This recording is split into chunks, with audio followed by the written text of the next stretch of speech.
If you've ever just been ready for the draft to start, go ahead and hit that like and subscribe button, folks, and welcome back to another episode of Benzinga's Pre-Market Playbook. Indeed, it is draft day here on Thursday, April 24th.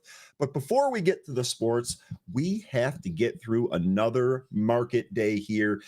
Futures were actually pressing lower earlier and have come up off the lows, so maybe we're in the midst of a turnaround. Let's go ahead and break everything down here. Benzinga's Pre-Market Playbook starts right now.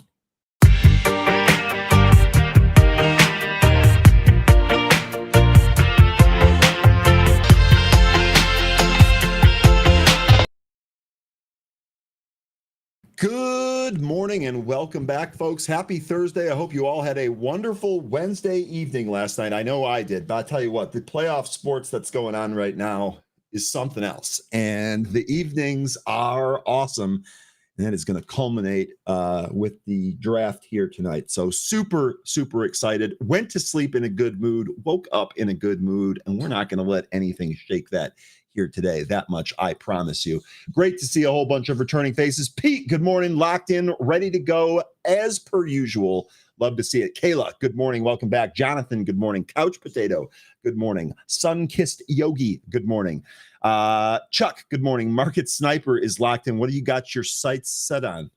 See what I did there, Market Sniper? Yassine, great to see it. Yassine, we got some weather today. This is one of those days where at lunch, you're just like, nope, I'm not going back to my job. Weather's too good. I'm not going back. F that. Strategically optimistic. Let's get it started in here. Indeed, and we will. Good to see you. Jonathan, welcome back. It's great to see you. Tanya, good morning. Nice to see you again. This is my favorite thing to do while walking my puppy in the morning. What kind of puppy? Give the puppy all the pets for the group here. Good morning, Tanya. Welcome back. Austin, welcome back. Bernhard, welcome back. Day Trader, welcome back. Neville, welcome back. Brett, Dermog, ADL, welcome back. Ashok, welcome back. Yorloff, welcome back. Yorloff, do you cast spells at all? Torloff. It sounds like a Lord of the Rings, like wizard name, and I'm just wondering if you know any spells you can teach the group here. Mama Bear, welcome back. Tyler, it's great to see you again. Harris, welcome back. John, welcome back. The great Bambino. We got a baseball fan in our hands. Looks like you've got Palantir logo as your logo there. Awesome. Barry the Great, good morning. Rooster, good morning. It's great to see all of you here. Hope you all feel great here today. I'm ready to roll. Let's go ahead and dive right into it. We're going to start here with the SPY. The big thing that I told you guys yesterday, guys and gals, excuse me, the big thing that I said yesterday came into play at the end of the day. Right in the morning, looked like we were going to kind of rolled over a little bit. How many of you took the SPXS calls that we took yesterday on the show?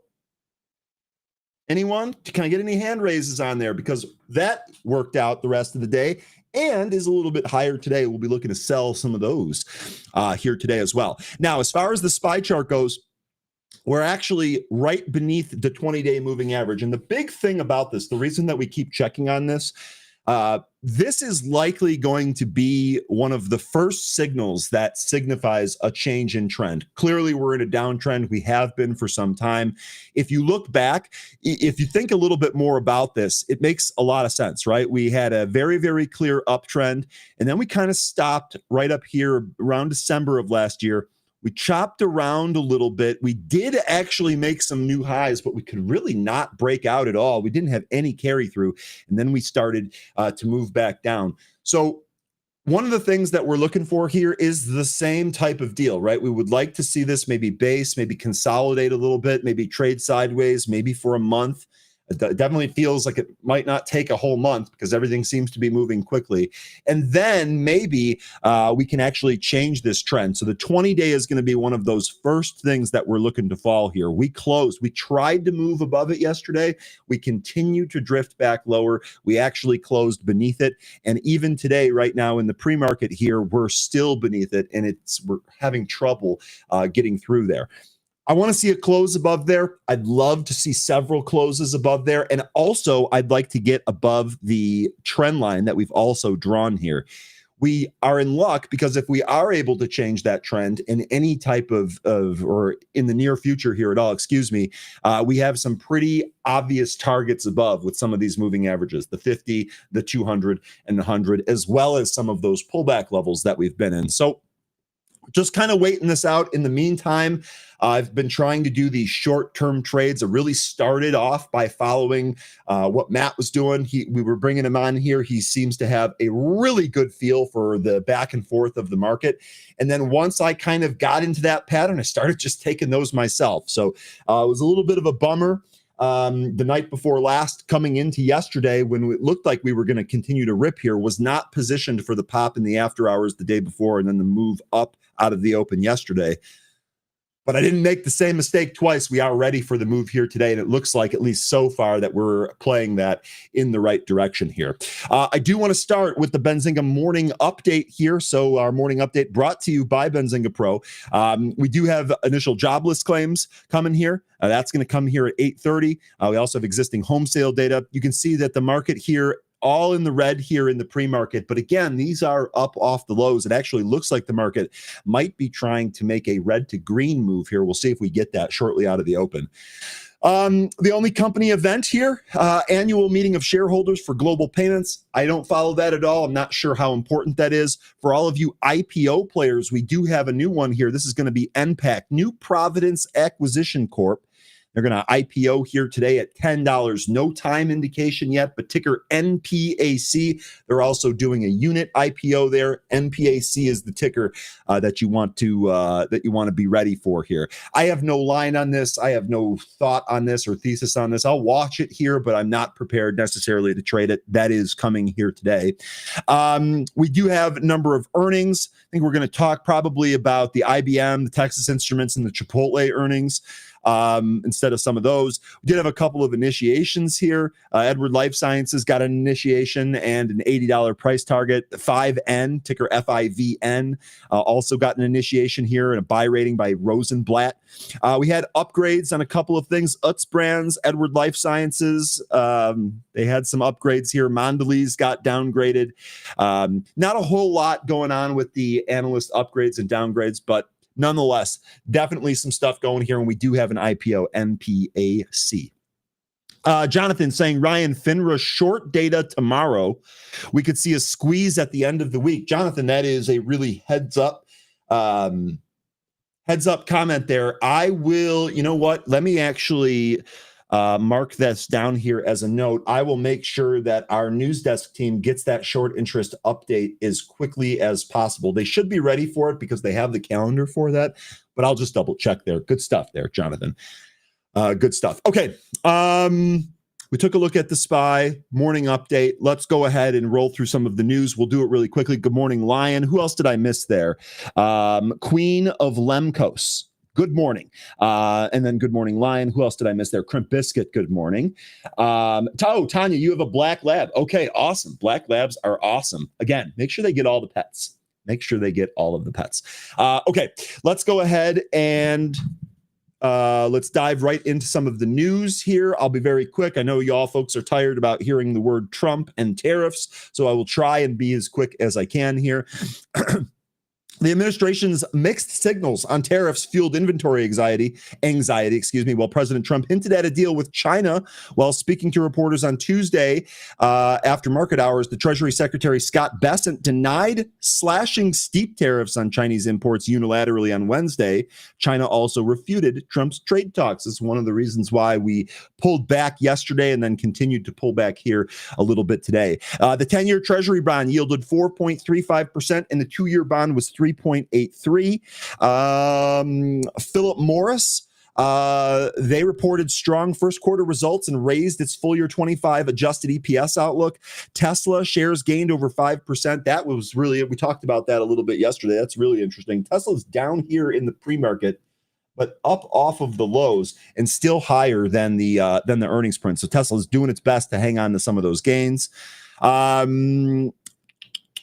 Scott Wren, senior global market strategist for Wells Fargo, said, quote, with the pace of change on the tariff and geopolitical fronts moving fast and sometimes adjusting on a day-to-day basis, Investors are wondering what they might do to help navigate the uncertainties. So Scott's right here on the surface, but it turns out that our group is not wondering. We've been doing a great job here. Anyone that has been following Matt has been all over this. We've been talking on this show a lot about how the inverse ETFs, or really just any of the ETFs, have been great trades for us, great liquidity, great movement, back and forth, really a trader's market, frankly. If you're active, and you're there every day, this is really kind of a great market for that. So Scott's right here. I'm glad to see that our group seems to be ahead of the curve. Born, good to see you. Good morning, Whisk. Oh, we got good morning, Zoo.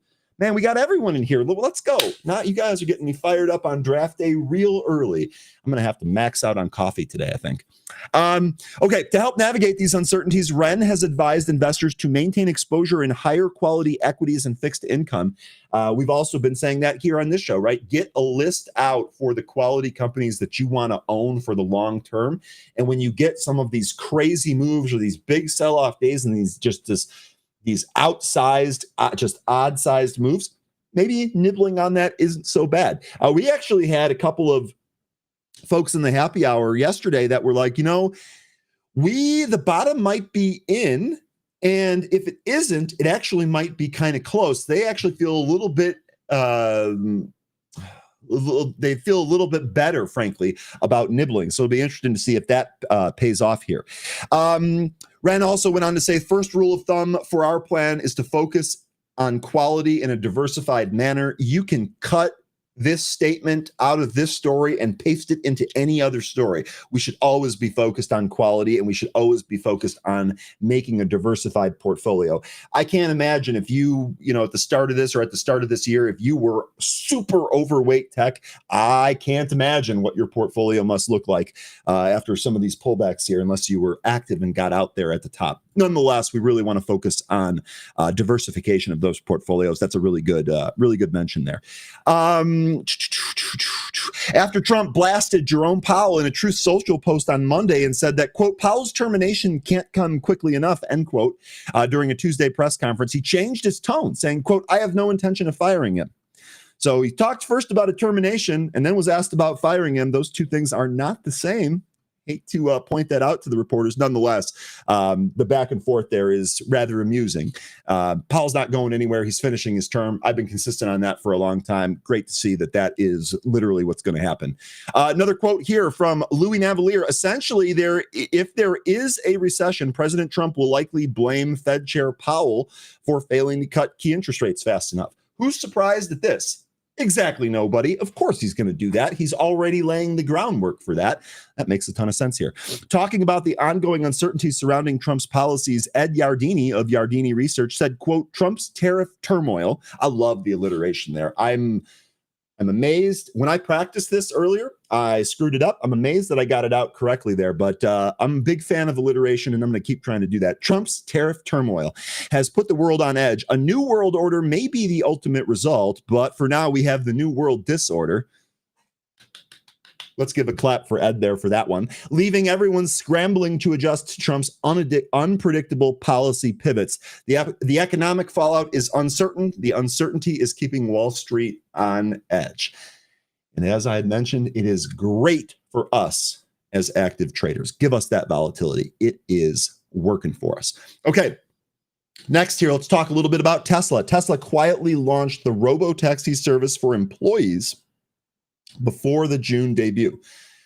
Now, right off the surface here, so the employees are the guinea pigs, essentially. Yeah, why don't we try this robot driving car? And if something happens, at least it was an employee.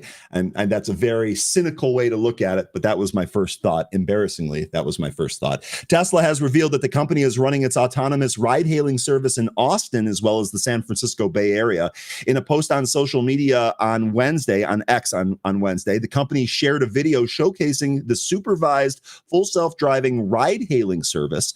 Tesla says it has completed over 1,500 trips and covered a distance of 15,000 miles. I'll actually give you, I don't think producer gave you the story, so here it is. Well, Day Trader says, tariff tantrum is my favorite. Make that two of us. Day Trader, that is also my favorite. I think the word tantrum is just kind of fun on its own. And when you combine it with other T words, especially Trump, it gets even funnier. So I'm with you on that one. Here's the story. Videos in there that kind of shows you what they're thinking here. This is not just because I love driving and I love cars. And I just, like I said, open road therapy is a real thing for me. I'm not necessarily moved by having myself transported by the car, but the car doing things for me automatically, kind of cool. The video showcased what the service experience could potentially look like as it revealed a few details about the app design and the interface as well. Tesla says limited rollout restricted just for a set of employees will help the company further develop the tech. That does make sense. I'm more kind of tongue-in-cheek about my comment about using the employees as guinea pigs. That does make a lot of sense. We do that here at Benzinga for comparison. The service helps us develop and validate full self-driving networks, the mobile app, vehicle allocation, mission control, and remote assistance operations. The reveal comes in as CEO Elon Musk has recently shared in the Q1 earnings call that Tesla would roll out its robo-taxi service in June. Musk's comments came as he had earlier predicted Tesla cars would be able to drive themselves to people's houses straight from the factory. Let me tell you, this is actually pretty cool. My niece actually bought a car and she ordered it from the factory. And when you do that, I don't know how many of you have actually ordered cars from the factory. I never have. The new cars that I've bought have been cars that they had on the lot, or they were used cars that I was buying previously. I've never actually gone to a dealer's website, ordered a bunch of different options, and had the car built for me. But when you do that, the window sticker that comes in the car says on it that the car was specially designed for so-and-so, which I think is really cool. My niece framed that. I thought that was really sweet. The notion that I can order a car, it can be built and then remotely drive itself to my house, that's some cool futuristic shit. That is actually pretty cool. We'll see if that ends up being the case. Somebody better inspect those cars first. Let's see. While Tesla's full self-driving tech still lags behind the likes of Alphabet's Waymo, Musk's optimism has boosted investor confidence as Tesla shares experienced a 5% surge on Tuesday morning following the earnings call. There's an important takeaway here. I know that Musk is controversial right now. His popularity is swinging among certain groups. I'm not here to change anyone's opinion. The one thing that I do want to point out here is that Tesla is not strictly a car company. This stock is going to trade on the vision of the future, the cult mentality. And again, that's an endearing term. It's not a put down for anyone. The cult mentality that follows Tesla. And then you're also betting on the CEO. There's definitely still popularity for the CEO. It doesn't matter how much negative shit you hear on a regular basis. There are still people that believe in him. There are still people that follow him. And you're seeing that here now. So just understand that that's still there, even if your opinion of him differs. However, analysts have since halted Musk's move to scale back on his Doge commitments and focus on Tesla, which has led experts like Dan Ives setting a high price target for Tesla shares. We're actually starting to see that now. Starting to see this. They might be through the worst of this. We've seen Tesla rip before. Again, if you're bullish on the future, robots, autonomous driving, or just autonomy in general, Tesla's probably going to be one of those better plays here. So just keep that on the back burner. The other point that I wanted to make, Piper Sandler also getting involved here. Piper Sandler set a $400 price target for Tesla following Tuesday's Q1 earnings call. The investment bank confirmed the price target on Wednesday when analyst Alex Potter reiterated an overweight rating on the stock despite Tesla's poor performance in the latest quarter. Sawyer Merritt has a tweet here with some of those comments here. Quote, in our preview last week, we predicted that at best Q1 would be a non-event, with the stock trading up slightly in the after-hour session. It appears our best case scenario has materialized. End quote. Piper Sandler also maintained that Tesla didn't hedge expectations by announcing plans for launching robotaxis as well as more affordable models. However, the investment bank did mention that it would largely depend on how Tesla's product launches, like the robotaxi and affordable models, materialize. Remember, we got a delay there on the Model Y SUV, but they reiterated that it will still be in the first half of 2025. There's 10 weeks left, so that is coming here. Piper Sandler isn't the only one optimistic about Tesla. With Wedbush Investments, Dan Ives also setting a price target of $350. So again, it looks like some of the negative coverage here on the street might be turning, and that might mean something for Tesla's price here. Let me know what you folks think about all of that. Don't worry. I love this. Don't worry. Day trader, don't worry. An Optimus robot will inspect the self-driving cars. Boy, robots are going to do everything, aren't they? Can we blame them if something goes wrong? That's going to be my next question. Lion here says, really, Tesla's price should be under 100. I completely disagree with that. But the good news, Lion's not alone in that one. In fact, I might actually have this here. Let me see if I can find this. I was laughing at this yesterday. It's probably hidden here. Where is that? Producer, help me out with the Gordon Johnson article. Gordon Johnson has a new price target here on Tesla. I think it's $19.05. So, Lion, you and Gordon Johnson, you are on the same page there. Producer, if you can find that and link it to me, or just give it to the chat, maybe they'll get as much of a kick out of it as I did. And then also, here we go. However, analysts like Ross Gerber aren't as optimistic about Tesla. Oh, you don't say. Following the earnings call, the Tesla bull shared his thoughts on the social media platform, calling it, quote, the worst performance in Tesla's history, end quote. Okay, according to Benzinga's Edge stock rankings, Tesla scores well across all metrics except value. That would be expected if you're paying a premium for future growth. Okay, and actually, you know what? Let's take a look at the chart here on Tesla, because there was some interesting developments here. One of the things that we did yesterday, let me clear the volume sticks out of here so that's a little bit easier to see. One of the things that has happened recently here on Tesla, again, just like we're looking at with the SPY, we're really kind of waiting for this 20-day moving average to be recaptured. We really want to see a change in trend. There's a lot of the same things going on with Tesla right now. We're actually butting up against that 20-day moving average here. This is not as steep or sharp as it is on the SPY, but it is right there, so it's worth mentioning. However, we did pop above and close above the triangle that we've identified here on Tesla's chart. We've really kind of been compressing into this triangle since the end of March, and it looks like now we've broken out of that, at least for today. So can we close above this here today? That's going to be important for future up moves here on Tesla. We have some upside targets very clearly defined right here. 50-day moving average at 273, pretty much right on the nose there. We also have this longer term downtrend line that happens from the middle of December of last year. That also is going to come into play here if Tesla continues to trade to the upside. It's worth noting that both of those bullish price targets that I just gave you, both of those are above all of these resistance areas, the 50, the 200, and the trend line. I'm telling you, if Tesla gets to those prices here, I think this downtrend, you can stick a fork in it. It is done. Now, I don't know if that's the case yet here. Let's see how the stock trades, but these are a couple of things to watch if you're looking for maybe loading up on Tesla or adding Tesla to a long-term trade. I'm not gonna fight you guys on that at all, but just kind of keep that in mind here on Tesla. All right, Ryan, the earnings was horrific. Yes, that is in the past. We're talking about what's going on in the future. None of these stocks have really been trading on their previous earnings. A lot of it's been the guide. That's something that we've been covered for a while. Here we go. Thank you, producer, giving us the Gordon Johnson Tesla article. I apologize if I misspoke. He has a sell rating and he lowers the price target from 2486 to 1905.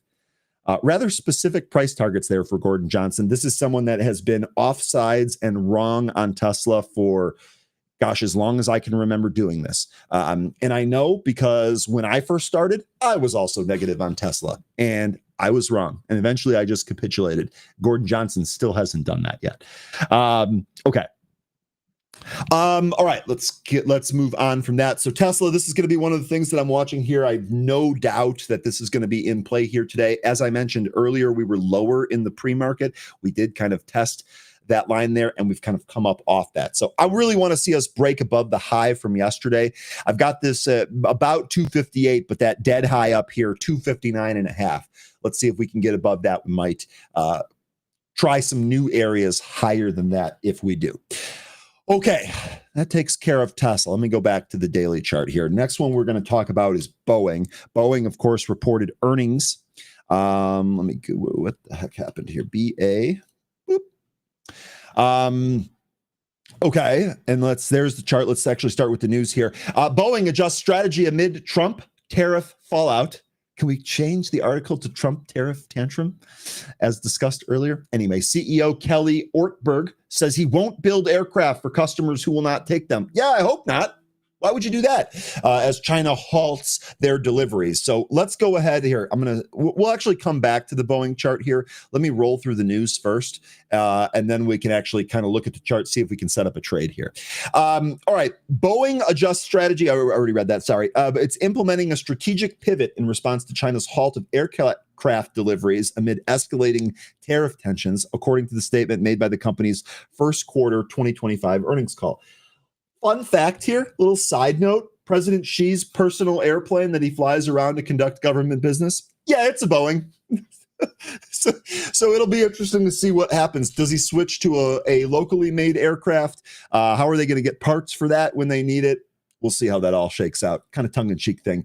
CEO Kelly Ortberg confirmed that the Chinese customers have indicated they will not take delivery of Boeing aircraft following China's implementation of 125% retaliatory tariffs on the U.S., on U.S.-made goods, a response to President Trump's 145% tariffs on Chinese imports. Quote, due to tariffs, many of our customers in China have indicated they will not take delivery, end quote. Ortberg said during the earnings call, quote, we're not going to continue to build aircraft for customers who will not take them. I'm not sure why this is a surprise. I'm not sure why this is quotable, but it is what it is. Anyway, Boeing has approximately 50 China deliveries planned for the remainder of 2025, including 41 aircraft already built or in production. The company is actively addressing options to remarket these planes to other customers, with Ortberg noting strong demand elsewhere. You know, there was some talk recently about Boeing's in big trouble if China doesn't order planes from them. Yeah. I don't think so. That was never the case. There's plenty of customers out there looking for the MAX aircraft. Ortberg told CNBC, quote, I'm not going to let this derail the recovery of our company, end quote. We've traded Boeing here recently. Again, we're going to look at the chart here in a sec.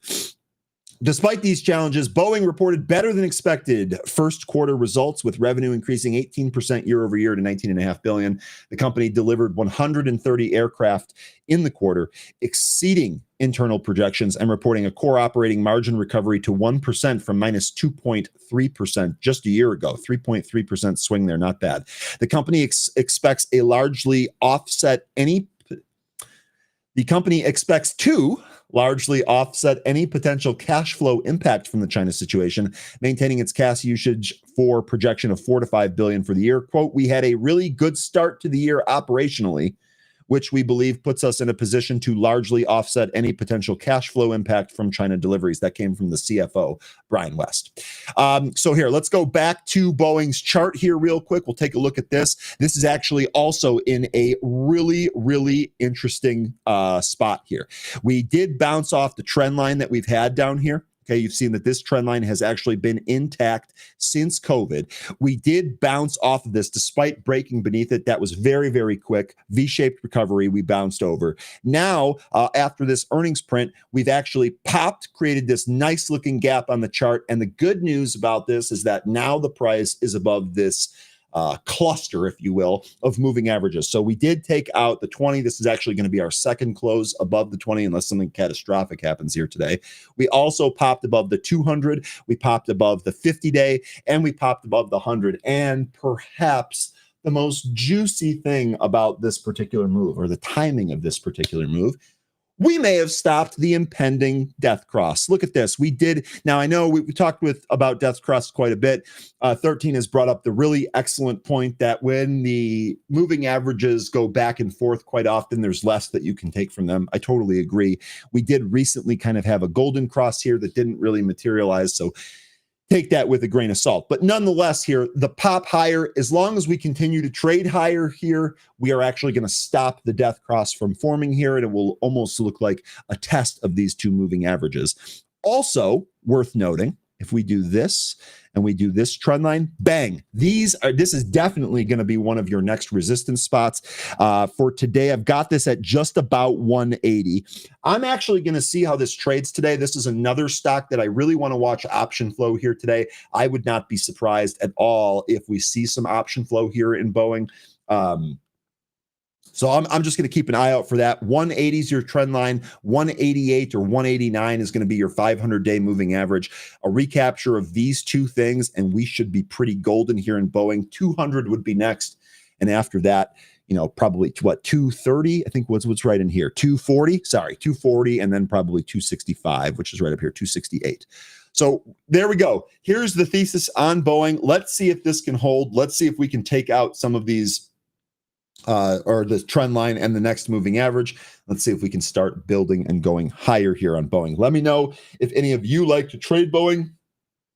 Last trade that I made here on Boeing was that about a couple of weeks ago, a month ago. Staff Sergeant Ryan was in here. We were kind of talking about Boeing kind of collectively here, really looking for that move up to 200. We haven't got it yet. Maybe this is the time where we can get above that psychological round number there. Let me know if anyone here is trading Boeing. Okay, next, what do we have here? Apple. And we'll also take a look at the Apple chart here. Apple stock faces analyst downgrades on looming tariffs, supply chain pressures, quote, a lose-lose choice. UBS analyst David Voigt adjusted the price target for Apple shares, lowering it from 236 to 210 while retaining a neutral rating. This adjustment has been made in anticipation of widespread tariffs. Voigt observed Apple seems to have expedited, the shipment of around 1 million iPhones, leading to a year-over-year rise in iPhone revenue for the March quarter, even though the demand remains stable or only slightly higher. Given the rise in iPhone shipments and the notable depreciation of the US dollar against the global currencies during the quarter, the analyst updated the revenue and EPS projections for March 2025. Consequently, UBS has raised its revenue estimate for Apple's March quarter by about 2%, adjusting the forecast to $95.5 billion from the earlier $93.5 billion.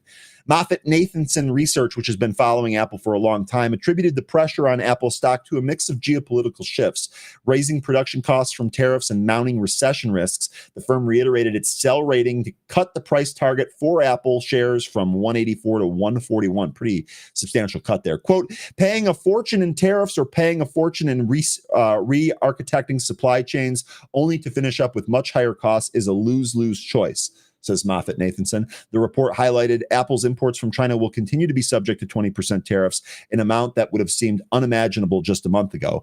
Besides tariffs, MoffettNathanson also cites Apple's slow progress on the AI front and lack of exciting offerings, including the foldable iPhone, for reasons to be pessimistic. Let me ask you something. How many of you folks like the folding aspect of the phone? Are any of you into that folding? I feel like that would break. I feel like it's too big. I feel like when you fold it, it's like it's too thick, and if it's in your pocket, it looks all chachi and crazy. I'm not a huge proponent of the folding phone. Yet when I see reports on some of these phone companies, there seems to be a lot of demand out there. So I would just kind of ask the group: are you guys into folding phones? Let me know. Let me know if that's a needle mover for you. Apple has been facing challenges on multiple fronts. The company was recently fined nearly $800 million by the European Union for violating the Bloc's Digital Market Act. The fine was imposed for restricting app developers from informing users about alternative sales or promotions outside of the App Store. That App Store battle is going to go on for a long time. No question about it. Here we go. This might be my favorite part of the whole thing. Furthermore, CNBC commentator Jim Cramer expressed concerns that the stringent China policy of the Trump administration is negatively impacting tech giants like Apple. These factors, combined with the anticipated tariffs, are likely to continue exerting pressure on Apple's stock. On the other hand, Goldman Sachs analyst Michael, I don't know how to say his last name, Michael NG. I know that's wrong, but I don't want to butcher that, so I'm not going to. Maintained a buy rating on the stock, but lowered its price target. He stated that the reciprocal tariff exemption on smartphones and PCs announced on April 11th are likely to shield Apple from significant short-term effects.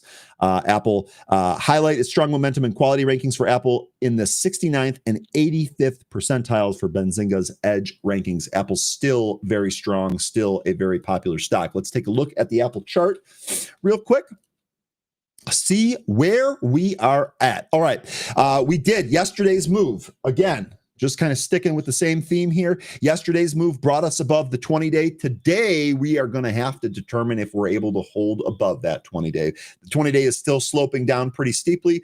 We'll see if we can get above that. Also worth noting, I know there's this one kind of candle in here, but we're basically in a gap here from 205 up to 220. The top of this previous candle here is about 213. So I'd be watching some of these levels, 213, 220, and we do have the 50-day moving average there at 219 and a half. If Apple continues any of its moves up here, those would be some of the levels that I'm looking at. On the downside, obviously the 20-day, which we have here at 202 flat, and then we also have the 500-day, which has very clearly been support and resistance down here at 201. Looking back, again, one of the spots that we had talked about for just a longer term swing or perhaps a investment add point, we had really kind of flagged this with this purple shaded area. I've got that from 155 to 165. So we'll see if we can get that. All right. See if we can get that here on Apple. Let me know if any of you folks are trading Apple. Let's see. Folding phone, no big deal in my mind. Peter, I'm with you on that. I don't get it. I don't get it. Who would use a phone with no keyboard? The keyboard is a software keyboard. Like my Android has a software keyboard on it. It works fine. MD says, bring back the BlackBerry. You're not the only one that thinks that. Oh, people loved their BlackBerries. That physical keyboard was a big mover there. F folding, pardon my French. Bourne says, nope, I did like my flip phone, though. Now, see, that's the thing. Flip phone, folding phone, not really the same thing. Those flip phones were much thinner and also much smaller and much easier to use. Good morning, Chopped. It's great to see you. Great to see you. The Galaxy S Plus Ultra is big in my pocket, so maybe. So I have the same phone here, and as far as like the actual footprint of the phone, yeah, it's about as big as I want, but the thinness of the phone is what's really impressive. Even with the case, this thing is super thin, and I barely even notice it in my pocket unless it's moving around. So that's one of the other things there. Okay. I don't remember how it was spelled. Oh my God, I missed it. See, producer. Oh my God, I missed my BlackBerry so much. So, dude, I had a number of BlackBerries. I loved all of them. I even had the BlackBerry Storm with the clicky screen. That thing was sweet too. Reminiscing over old BlackBerry technology. Did not have that on my bingo card for this morning, but there we go. There we go. Okay. Let's see. Okay, what else do you folks want to take a look at here today? You know what we can do? We can actually just kind of start with some of these earnings reports if you want. We will do the movers when 13 gets here. Got about 7 minutes on that. And you know what? Before I do that, just give me 1 second.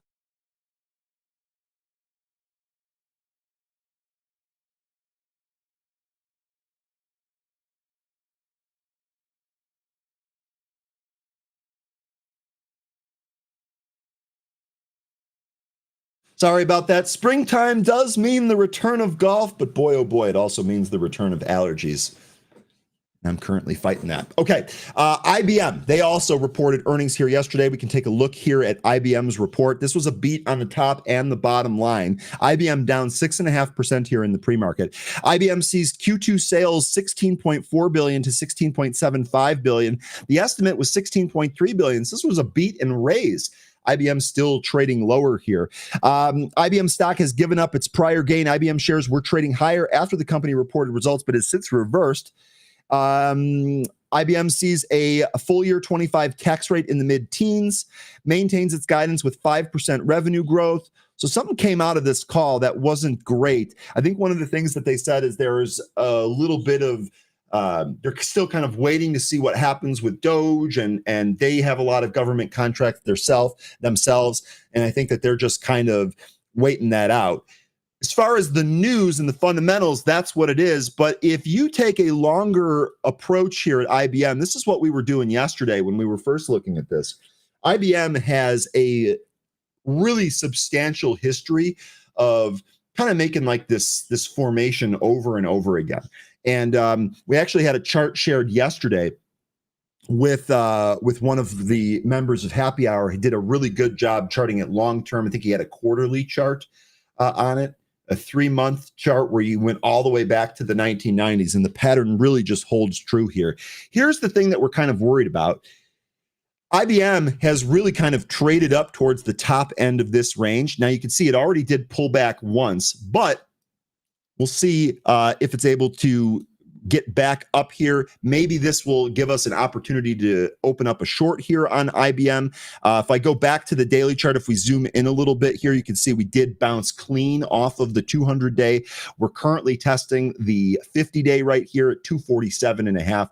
Again, we'll see if we can take that out. Currently in a downtrend. A break of that and a close above that would be pretty awesome. Pretty awesome. All right. Hang on one sec. Steve, you've given nothing of value here today. Don't let the door hit you where the good Lord has split you. Peace, bro. What else do you want to take? IBM looks bearish. So that's kind of where I'm getting at here. Maybe we have a little bit more upside on this chart. Maybe we can get up to this trend line again. But Lion, ultimately, I agree with you. And furthermore, past the initial short-term bearishness here, the other thing to note is that if we are at the top end of the range and we're kind of changing our direction here, take a look at how long this was actually in a downtrend the last time.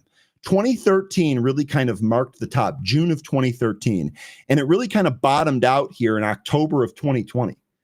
So we're talking about 7 years worth of a downtrend here. Now, of course, if you zoom in a little bit on this, you can see that there's plenty of bounces within this bearish move down. So it's not going to be straight down. It's not going to be completely negative. But the big thing, Lion, that's got me worried, the reason that we got to get this correct here is because if this is at the top of the range, if this is bearish, we might have a bearish setup for a while. This might remain, just kind of this might be a setup for bearish trades or downside trades, excuse me, for a while. And we might be able to re-hit that, right? We might be able to kind of trade that a number of times. I wouldn't open up a short on IBM, just a short equity. I would absolutely use options to do that. I'd be long puts on here, and I would probably be doing this over and over again. So just something to keep in mind here. You're right. We might be at this might be bearish. It certainly looks that way. We might be at the top end of the range. Again, big takeaway here. If we are at the top of the end of the range, how long does the down move last? That's what I would be asking. Okay. Shawnee says, good morning, Ryan. I think you're doing a great job. Appreciate you. Always trying to do that. What else do you folks want to take a look at, if anything? Let's see. If IBM goes lower from here, it needs to hold 196. Otherwise, it can go to 156. So, Lion, I would actually even say, depending on, your 156, that's not bad at all. I actually think you might be able to go to 145, 146. Again, this puts us out in 2030. If it's another 7 years, we'd probably be, 150. Lion, I think you're pretty on with that spot, honestly. I think that's a decent long-term price target. Really do need to confirm that we're in a bearish tape here, or a bearish setup here for IBM. So just some things to think about. Okay, let's see. What else reported earnings? Is there anything that you folks want to cover? Or should I just roll through some of the other earnings trades that we have here, or the earnings reports that we have here? I guess we can take a look at TXN.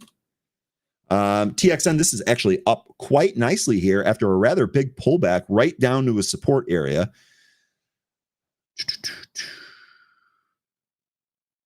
Let's take a look inside here. Okay, so this did actually take out the impulse move in the after hours yesterday after report. Texas Instruments shares are trading higher after the company reported Q1 financial results and beat EPS and sales estimates. Additionally, the company issued Q2 sales guidance above estimates. Okay, so Texas Instruments, thing behind the thing here. If we take a look at the daily chart, perhaps a bottom is in. Looks like a pretty clean double bottom down here at 141. We're up here at 167. So we're right up here. We're retaking the 20-day. Next, we have our sight set on the 50 at 176, and the 500 at 179, that 200 all the way up there at 192. Okay, let's take a look. I know we got those jobless claims about 15 minutes ago. The S&P futures did tick up to the high. Let me actually throw the SPY chart on here. Here is the inside of the SPY chart. You can see that after that, we've pretty much traded right up to the same area. This is going to be 536.5-ish. We'll see if we can get above that. We haven't been able to do that yet. Thank you, producer here. U.S. initial jobless claims 222,000 versus the 222,000 estimate. That is right in line there. The prior read was 216. U.S. continuing jobless claims 1,841K versus 1,880K. So that number's a little bit light there. Prior read was 1,878. U.S. durables excluding defense month over month for March 10.4 versus 0.2. Prior read was 0.8. Wow. Donald Trump asking, are calculators becoming popular again? I still think they're required for a lot of those educational courses, but Texas Instruments also makes chips that goes in a lot of other things other than just calculators. However, Don, the one thing I will say, every time I see TXN, I can't help it, man. I just can't help it. Every time I see Texas Instruments or TXN, the first thing I think about are those graphing calculators for back in the day. And thankfully, at least for me, math was a strong suit of mine. So I didn't really struggle, and I ended up helping out a bunch of my friends with some of their math classes. Also, special shout out to the TI-89, which was so much better than the required TI-83. Made a lot of that homework, a lot of those tests a lot easier with some of its enhanced functionality. But that's just kind of an aside, a trip down memory lane, if you will, back to the high school days of calculus and advanced calculus. Oh, good stuff there. Okay. The durable goods data was front running the tariffs. That's something, Jonathan, that's something that we've actually been talking about for a while. We have talked about a number of companies doing some pull through too on their earnings reports. You might actually expect that for a couple of more reports coming up here. So that's a really good point. That is something that we discussed earlier. Okay, Cam says, I love math. You're a mathlete, not an athlete. Bang. Love it. Boom in trades training is a good beginning. Yes, I totally agree. I actually hope that there's other financial incentives that they give to people choosing to enter the trades. My first experience out of college was also in the trades. I went to school for automotive repair. I still use the automotive repair skills that I learned back in the day when I was an immature 18 or 19-year-old kid. I still use those skills today. Still use them today. Extremely good idea there. I think trades definitely a big plus there. Okay. Let's see how 13's doing. Let's see, 8:47, 13. I'm sorry, man. It's 2 minutes late. I normally get you on here at 45.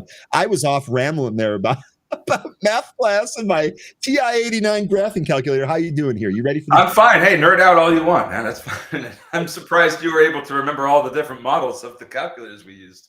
Oh, I mean, dude, are you kidding me? That was my big thing. James here says we couldn't have 89s or anything programmable in finance classes. Well, the 83 was programmable.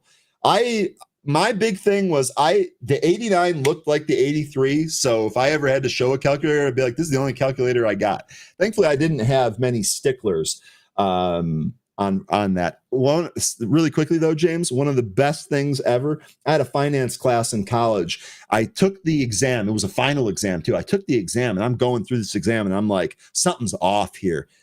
Something's off here because I was like, I'm 100% confident on every question. I know the answer to every question. I walked out of the final. There was a girl in my class that I was kind of chatting with at the time. And she was like, how do you think you did? I'm like, honestly, I don't think I got any wrong. And she just laughed at me. Next day or next class, when we went back there, he's handing the test back. He puts mine down. It says right on the top, 100. Excellent. She turns to me. She goes, so what'd you get? And I said, 100. And she just looked forward. One of the better finance class final exams that I've ever taken. Okay, 13. I'm done now. I'm done going off on a rant from high school and college and math class. I'm sorry I'm a dork. I can't get rid of it. What do you want to take a look at today? AAA batteries. No, I'm just kidding. That was so good. That would have been perfect. That thing, I remember that thing used to eat batteries too. But anyway, let's get these movers going because I was looking at a couple of these and some of them were shifting around. Some of them were just a bunch of penny stocks. But the one that I started with was BCTX. Is this the good one, the bad one, or another one? This I don't think is either one of those. Because I think it started with it was like BRDX and BDRX, and I think it was that. I couldn't remember, so I just threw it out there. No problem. This is one. This is a thing.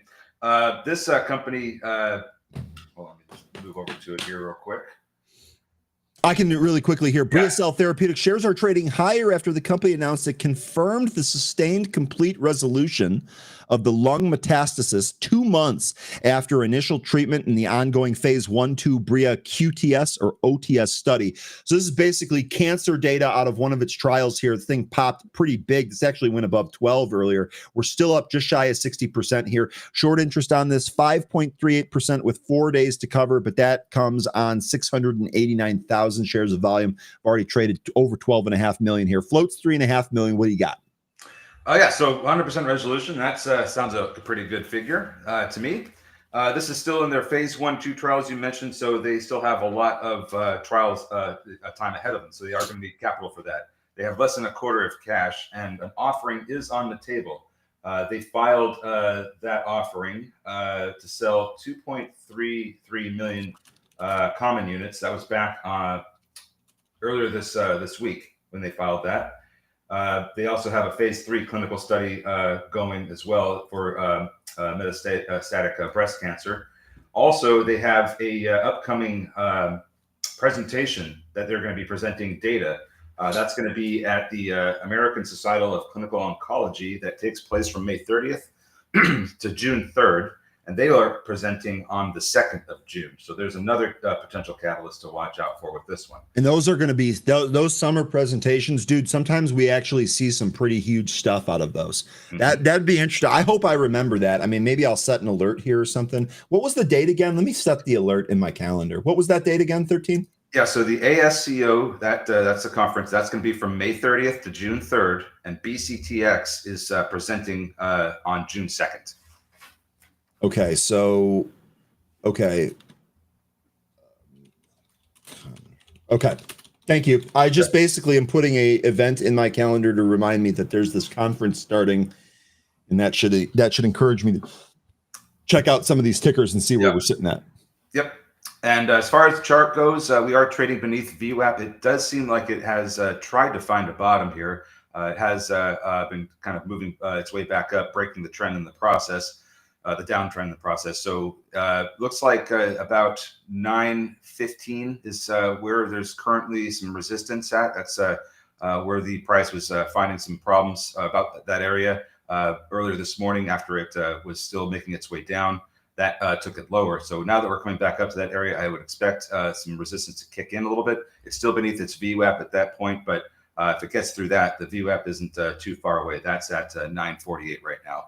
Once this starts trading above VWAP, it might trade a little bit better, even though there's some consolidation after the impulse move going from about 10.15 to 11.30. So there are some upside resistance areas to watch out for, but this could get going if it starts to look like it's going to take back VWAP. Okay, good stuff there. BCTX. We'll see if we get a trade a good trade setup out of this. First thing I'm watching, I think you already covered this. First thing I'm watching there is going to be the VWAP. Yep. All right. Next, we've got Xena, not the Warrior Princess. This is Xenatech here, ticker ZENA. Xenatech shares are trading higher after the company announced its subsidiary Xena Drone received approval from the FAA to conduct commercial agricultural operations under the rules and regulations of 14 CFR Part 137 for crop spraying and precision agriculture. I think they're going to get the guy from Independence Day, the guy that dumps the load in the wrong field. I wonder Russell K, sir. Russell K, baby. Let's go. Let's see if we can get him checking in for duty. Okay. Anyway, Xena popping here. We did go as high as 320. Really retraced a lot of that move. We're still flirting with the VWAP here. So this seems like a fairly orderly pullback. I don't have a float reading here. Short interest, 648,000 shares held short. Do you have a float on this one? 5.52 million. Okay, so that's a significant short interest then. If we're talking over 500,000 and you've got a 5 million share float, that's not negligible, I would say. So there is some short interest here. We'll see if it produces a squeeze. On average, it trades 373,000 shares today. We've traded over 13 million, almost at 14 million here. 13, what do you think here? You think we've seen the top here in Xena, or we got more to go? No, it looks like it right now in the pre-market. It's in the process of recapturing the VWAP and breaking the downtrend that it was in after the impulse move took it up to 316. So it looks like it's kind of consolidating. Even right now, it looks like it's trying to break that trend and push higher. So we'll see if we end up getting that. This news is pretty interesting. We've been talking frequently about agriculture and like indoor farming. So this is a little bit of a different take, where it's outdoor, but they're using drones to manage and I guess fertilize or maintain crops with whatever chemicals they're going to be using.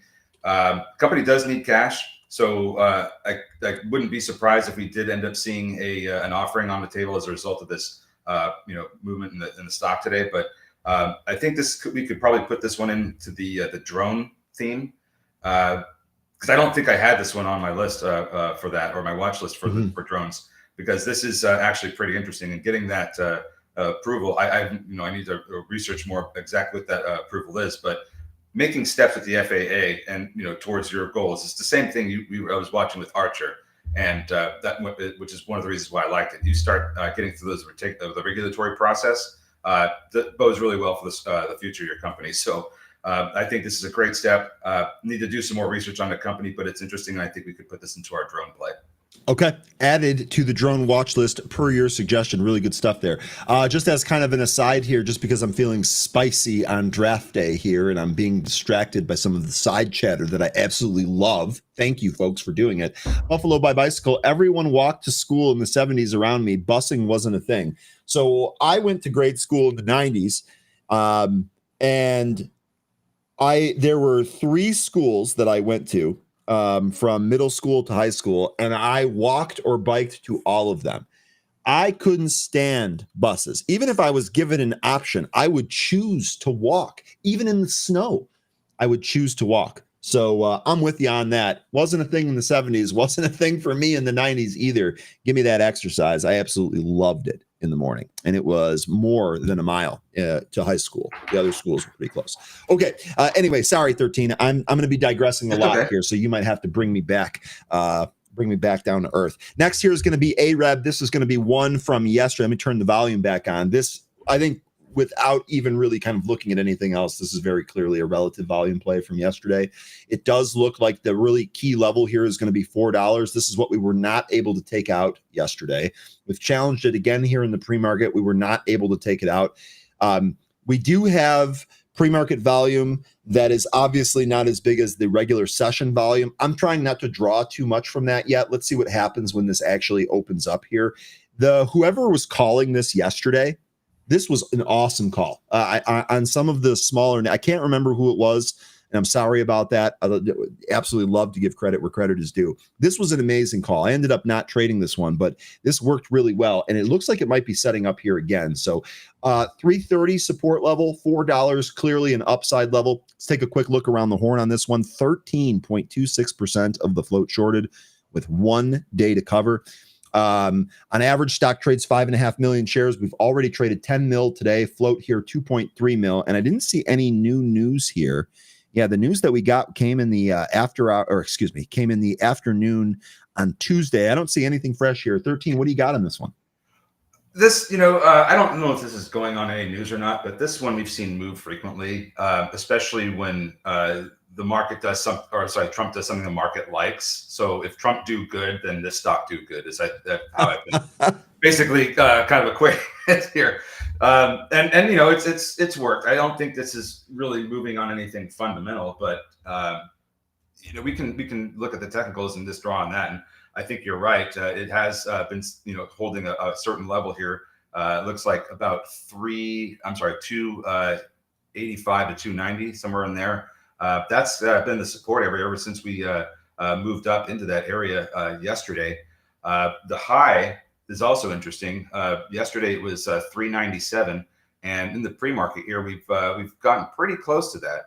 So this range that we're in right here, I think those two levels that we're gonna want to watch for. So the 280s and the 380s, basically that whole dollar of range is where this price has been bouncing around ever since we got up into this range. So whatever direction we break out of, that's the direction we're going to go. But for me, it looks like we're going to need to make another run at that 397 price again, or we're probably going to lose some steam here.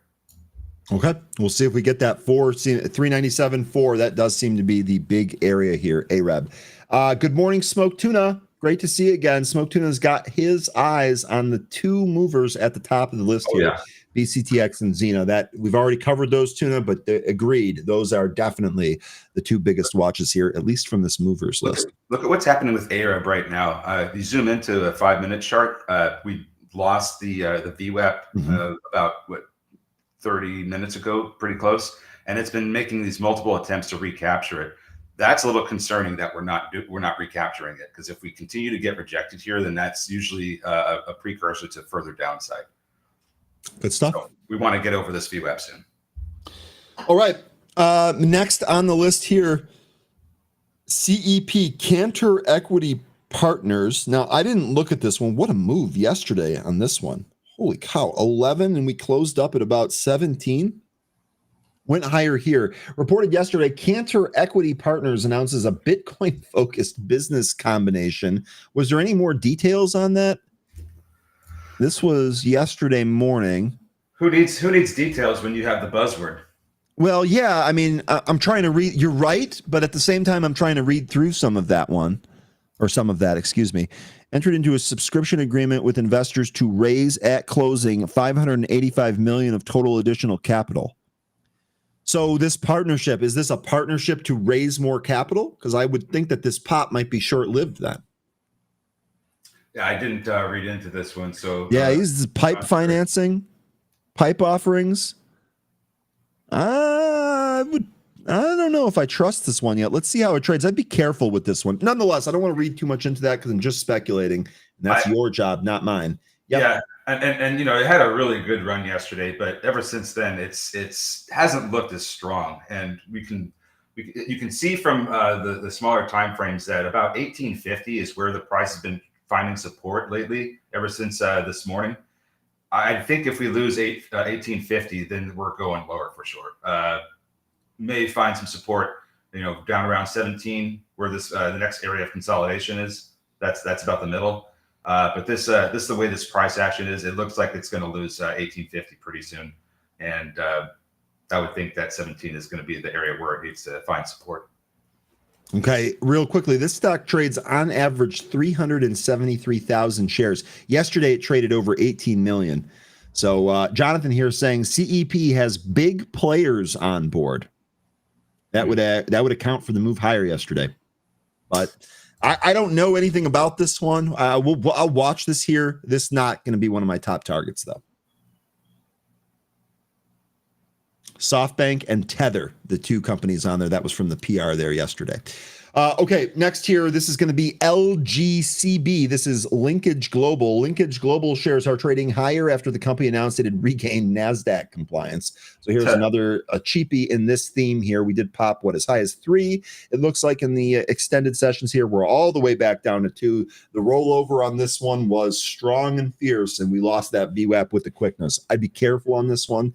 Maybe wait for this to set up.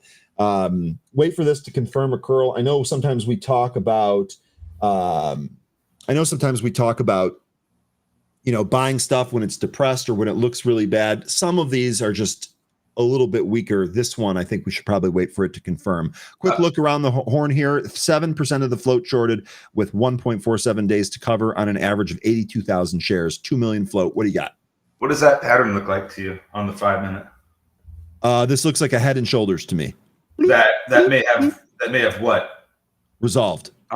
So I think if we're going to see any trade here in this one, we're going to want to have. I think there's maybe one more leg of downside coming, and then probably about just under 2, like maybe around 190.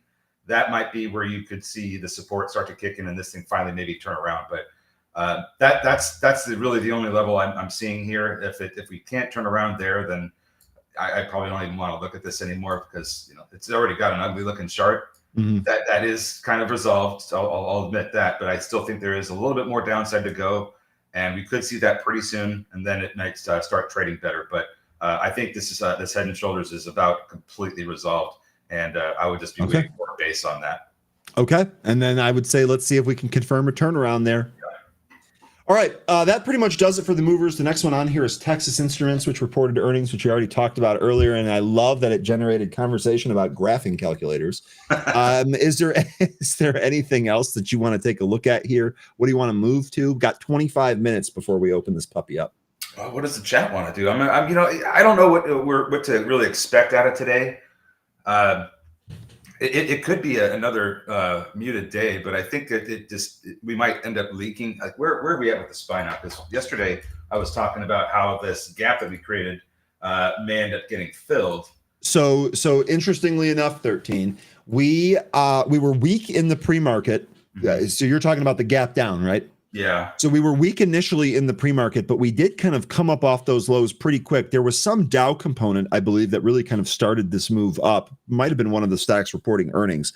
The notable thing here, though, is that we cannot really get above this 536.5 here in the pre-market. That level, I think, is also going to be important when this market opens here. Oh, there goes CEP. And then the other thing here, real quick. We did have the jobless claims earlier today. Durable goods orders 9.2 versus 2.1. Jobless claims here 222 versus 222. So it was right in line there. The market did tick up on that print when it came out, but again, it couldn't set a new high. So this looks like ever since we opened in the pre-market, the range has kind of been 531 to pretty close to 536.50. That's been the range so far this morning. Looks like it's trying to get back over 537, which was a pretty important support area. We kind of ever since we kind of came off that area yesterday, traded all the way up into the 540s. But when we came back down, that area was support, and we kind of just went sideways all along that 537 area. So 537 is a pretty important level in my opinion. Okay.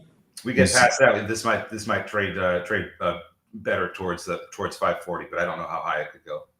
Okay, we shall see. Donald Trump wants to look at UPS. Let's do it. UPS has actually been one we've been paying attention to for a long time. This is really, we've talked about this a lot, being in an area here where it might turn around. This is a good one.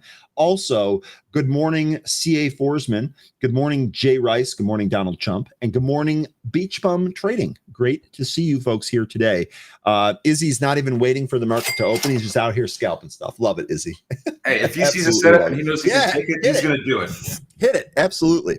Okay, UPS. Starting with UPS here. First of all, it is worth noting that we do have earnings in 5 days. So whatever your trade plan is, make sure that you have that earnings print factored into it. You can see it does certainly look like we're carving out a bottom down here. represented by this purple shaded box. And it does look like recently we're actually trying to break the top end of that box. Stop me if you've heard me say this before, but it sure looks like the 20-day moving average is providing us some resistance area in this current downtrend.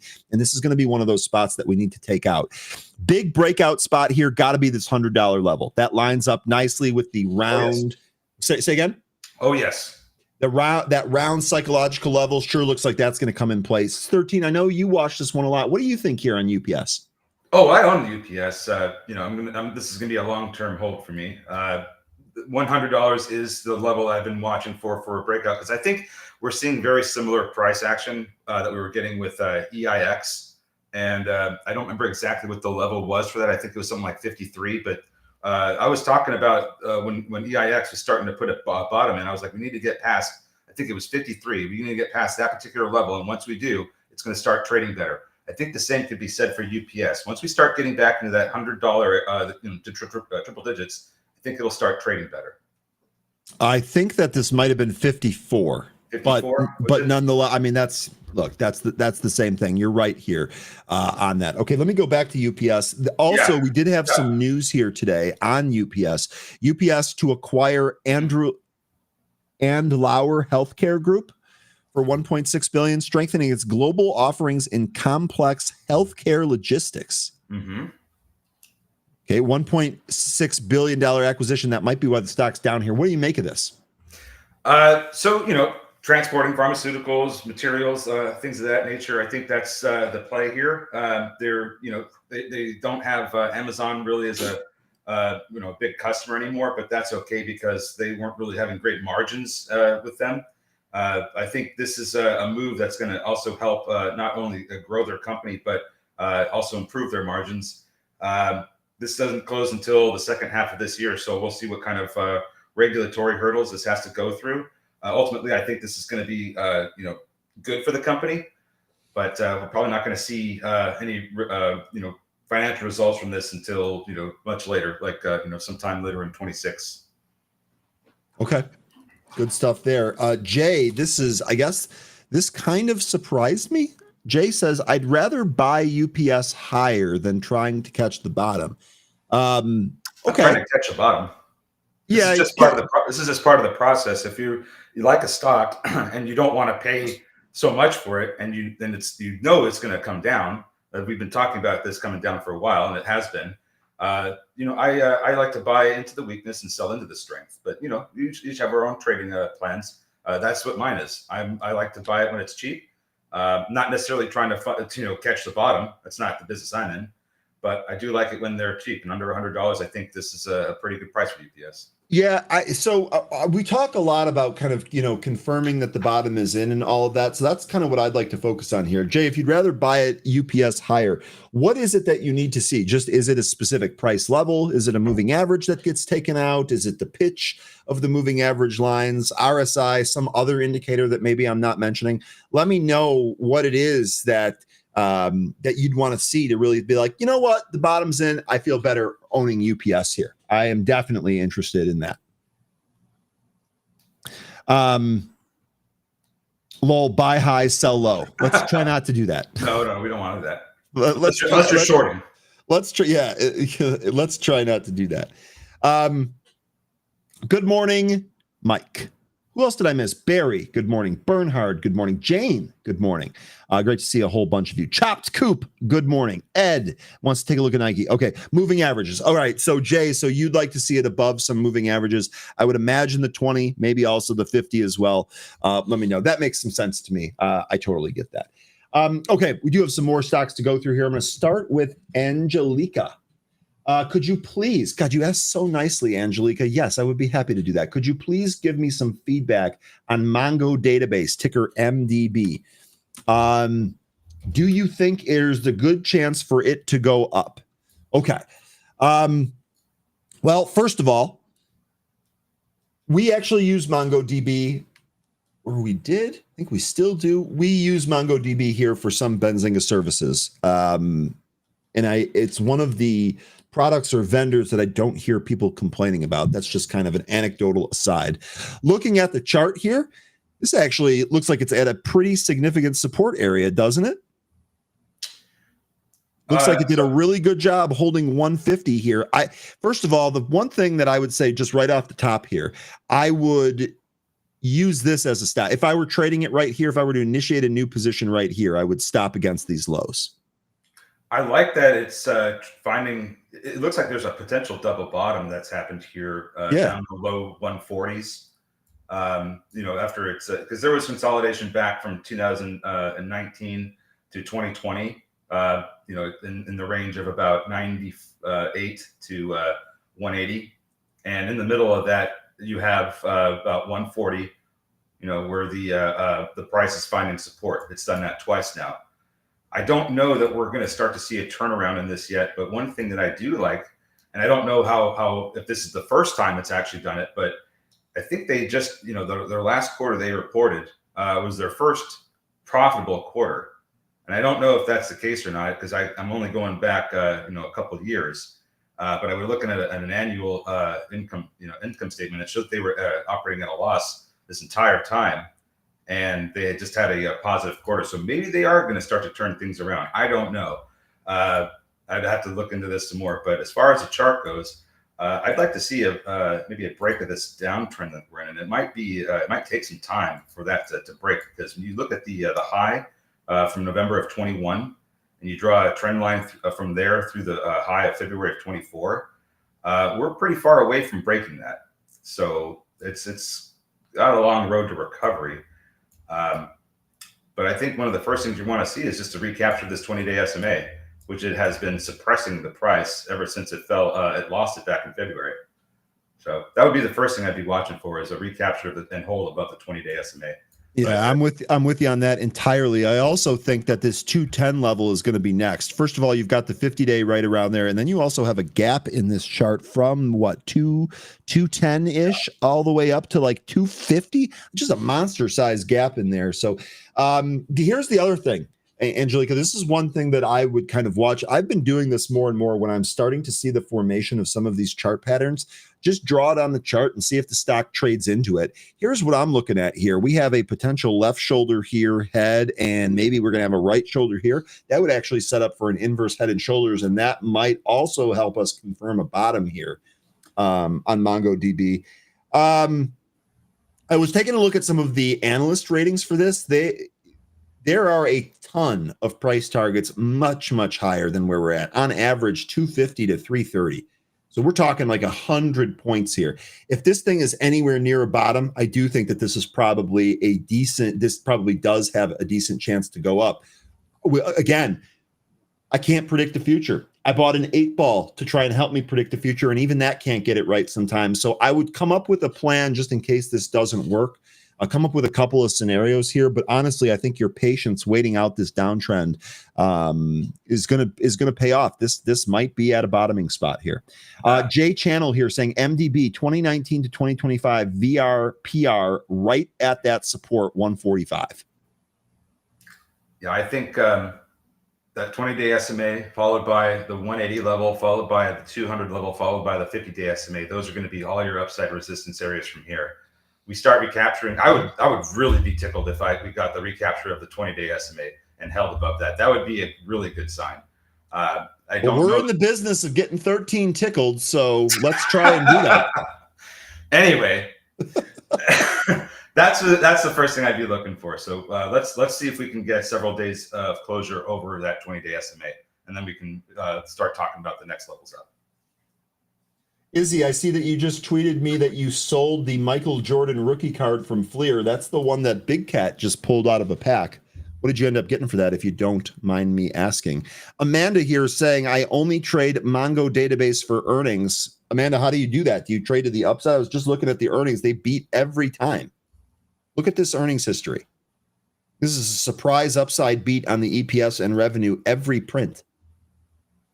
Every print. Also, shout out, by the way, Irish breakfast tea is excellent in the morning. Just going to throw that out there.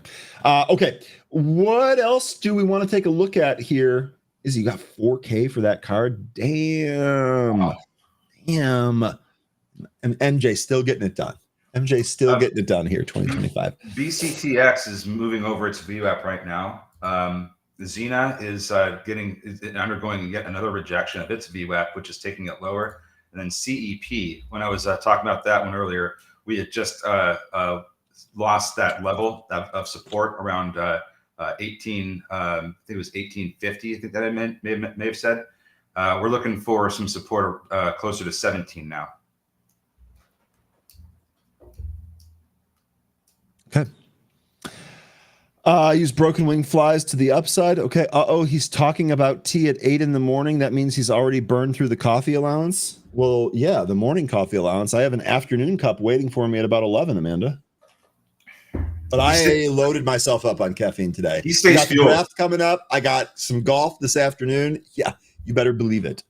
You better believe it. I'm ready to roll. Oh, those poor golf balls enduring the wrath of a caffeine-fueled Brian Faloona. Dude, let me tell you, first of all, just going to shout out Jay Rice again here, because when I went to Arizona and met Jay Rice, without even asking, he gave me a whole bunch of golf balls. He didn't give me the crappy ones. He gave me Pro V1s and Kirkland balls, and I finally, Jay, those lasted all year, by the way. But earlier in February 13, I bought a box of Titleist Pro V1s number 69, and I'm still working on those. So you're right. Those are going to get smashed all weekend long here today. I'll let you know if I still have them on Monday. All right. What else do you want to look at?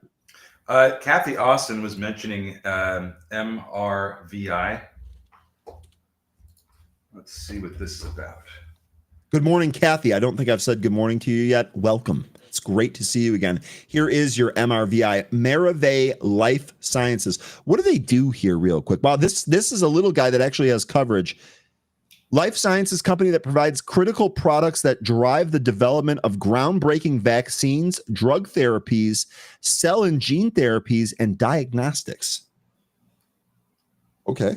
I guess, what is that, kind of like a thing behind the thing for some biotechs? It seems like it, which means that they're probably not going to be totally exposed to like some crappy trial or data print. The float here, 120 million. It's a little bit thicker than what we trade normally, and it's had almost no action here in the pre-market. So we are up here 8%, but it's only on 3,200 shares of volume.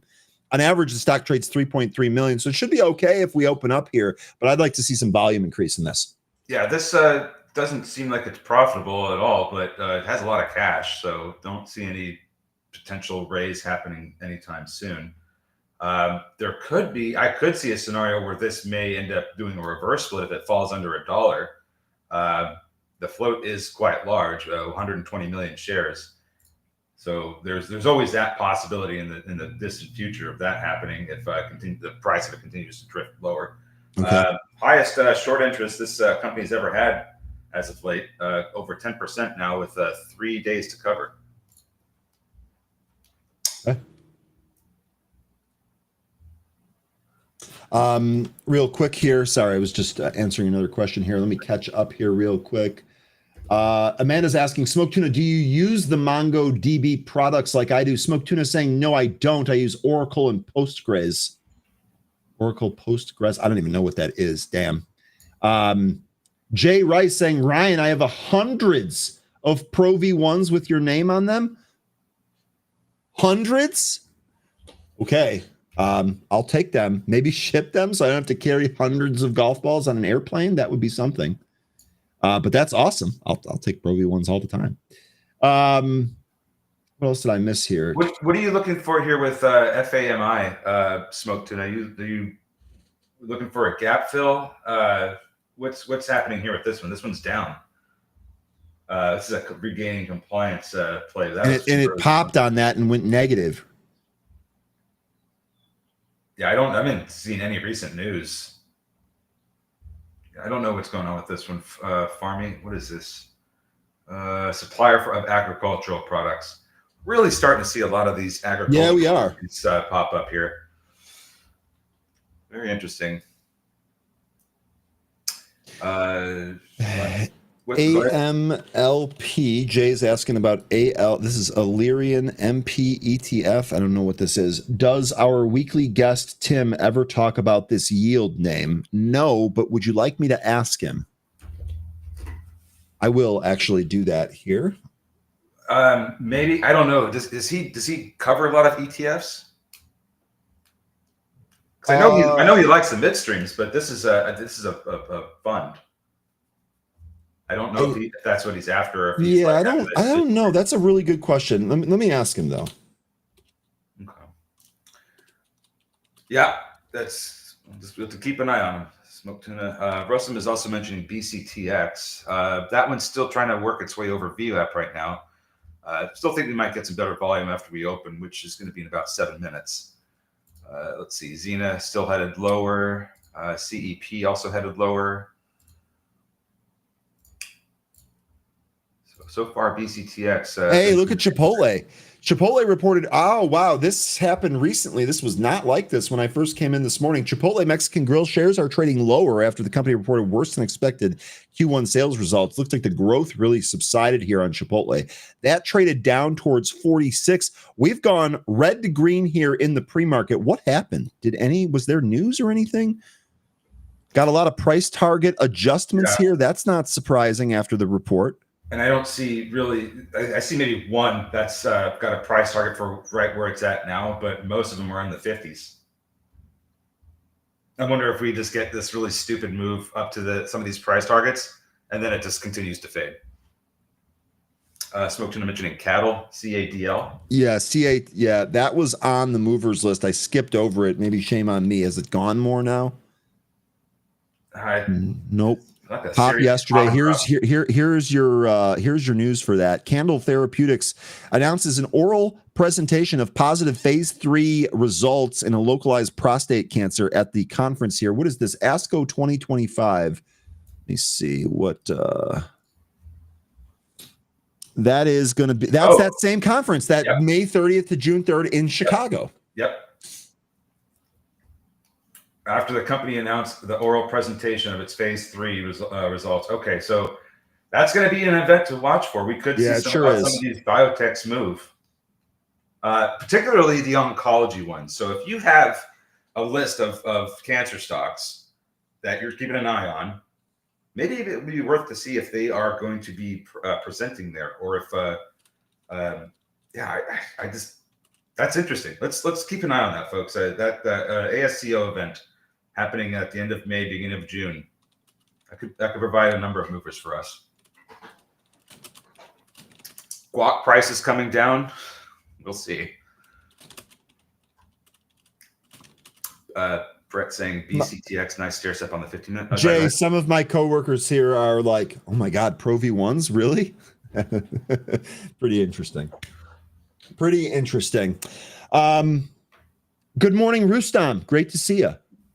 Smoke Tuna says, Chipotle, buy cheap. Are you buying Chipotle, Tuna? Are you looking to add that? I'm curious on that. I've wanted to add that. I've wanted to add Chipotle for a long term just because I like it so much, but don't have it yet. Let's see. We were looking just under 44 for support, weren't we? We were talking about that yesterday in happy hour. We got pretty close to that. On Chipotle, let me bring it up here. Sorry. Yeah, because we were in this channel, this parallel channel. We were looking at 44, like somewhere around there, because there was another area of support back from 2023. So we were also wondering if we were just going to continue to see the price bounce around within this parallel channel. And I gave a chart for that yesterday.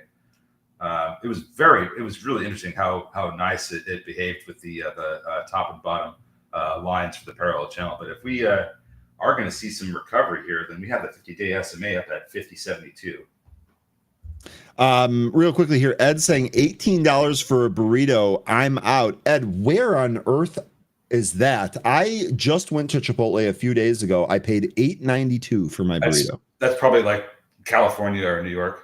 I mean, look, I agree with you. There's no way that I would pay $18 for a Chipotle burrito, as much as I like Chipotle. But man, oh man, I pay under $10. That's one of the reasons I go there. Complete meal, fresh food, under $10.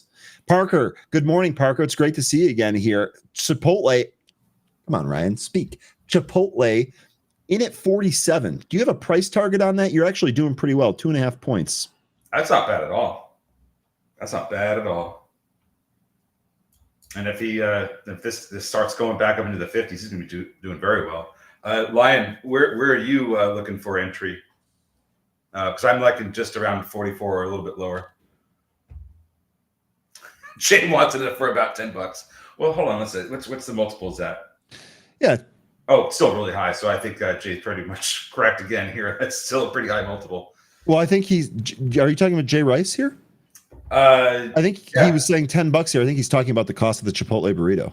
Oh, gotcha. Okay. Well, I mean, the stock price might be better down there too, but I don't know that's going to go. I don't know it's going to go that low. He's selling at 52. Parker Singersman. That would be a nice $5 trade. Whoa, Justine saying in Colorado you can pay those prices for a Chipotle burrito. $18 in Colorado for a Chipotle burrito. Damn. That must be hard to get those avocados up the hill.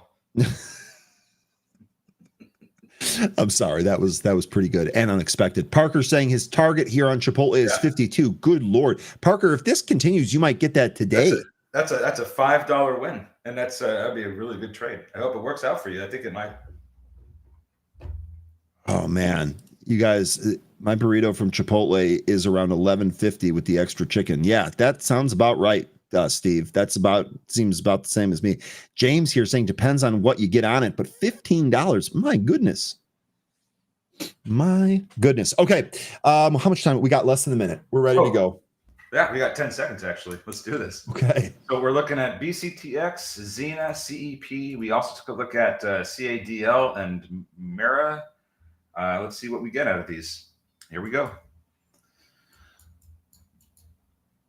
We are open. Yeah. Looks like CEP rebounded. Didn't quite go down to 17, but it got as low as 1766. Now it's trading back above VWAP. Let's see if it can hold. Here goes BCTX, this thing on the move. This looks like it's curling here. I just watched that VWAP. It might have been a head fake. Yeah, I'm going to be careful on that one. Yeah. Still having a hard time with VWAP. And then Xena, that just popped up to its VWAP. Still hasn't been able to take it out, which has been, more or less the case this morning. 281, the spot here on Xena. It's testing it right now. CEP, that's going. That's really moving above its VWAP now. Coming up to some resistance from earlier around 2050.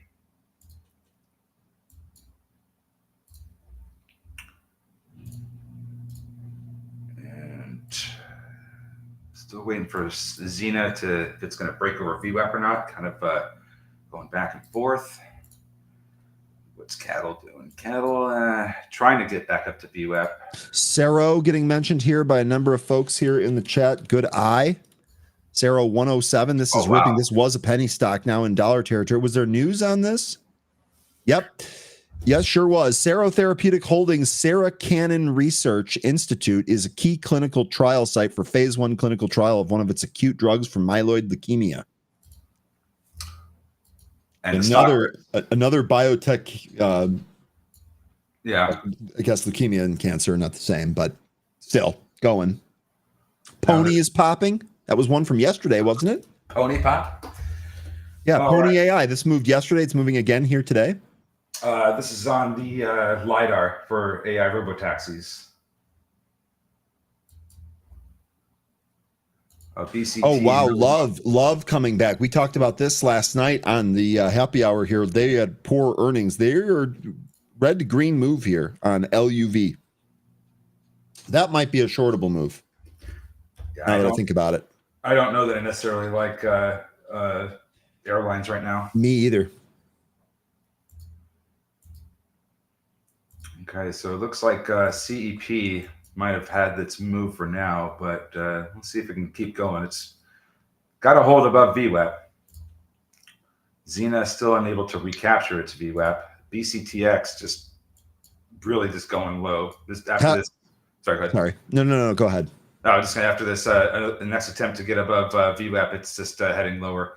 This could end up going down to its 65 EMA. Tesla was popping here. Also seeing Rigetti popping. I did see some call flow on this. Rigetti is challenging. It's above its intraday highs from yesterday. Ticker RGTI It actually looks like this might be trying to break out. Next spot here, 975 on Rigetti. That looks like it broke a bit of a downtrend here. I don't like that one. Never mind. Looks to me, you're saying which level? 975 for Rigetti? Yeah, 975. I do like that level. And then 10, I think 1020 maybe after that. Okay. I think 13, I think both of those levels are in play. Especially if that pops. AREB, by the way, trying to go above that pre-market high and intraday high from yesterday. That kind of formed a double top here.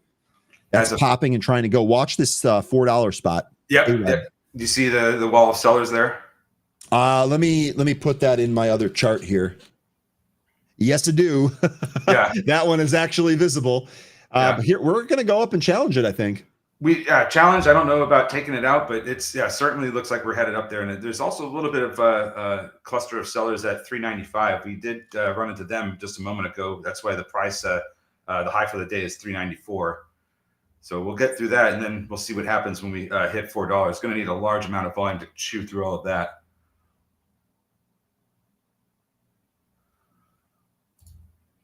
Xena still trying to get above VWAP. CEP came back underneath its VWAP. And BCTX still headed lower. Okay. Jay mentioning no dip buying happening in IBM. No. Jay, you're right. This went lower and is going lower here still out of the open. And the other thing that's notable about that, Jay, tech is not doing that, right? NASDAQ leading the way higher here, higher by about 0.5%. Everything was negative this morning. NASDAQ doing a good job. Here we go with AREB trying to challenge that 395. If it gets through that, the $4 challenge is up on the table. Lion saying that 45 in Chipotle is the level or the entry for him. I like that area. Yeah, I like that too. Here's 4 and bang right through it on AREB. Good stuff. I wasn't in that one. I'm waiting. I didn't take that one. Damn, that was good. That was a good one. Next area of resistance I'm seeing is going to be 415. There's about a 10,000 share cluster of sellers there. Cero still going. 125. That's CERO, right? Yep. That's now the high, 125. Yep. CEP, it's back, going higher. Looking for the pre-market high of 2180. Jonathan, you were mentioning this one earlier. Are you playing this, Cantor Equity Partners? Are you long this on those big boys? Let me know.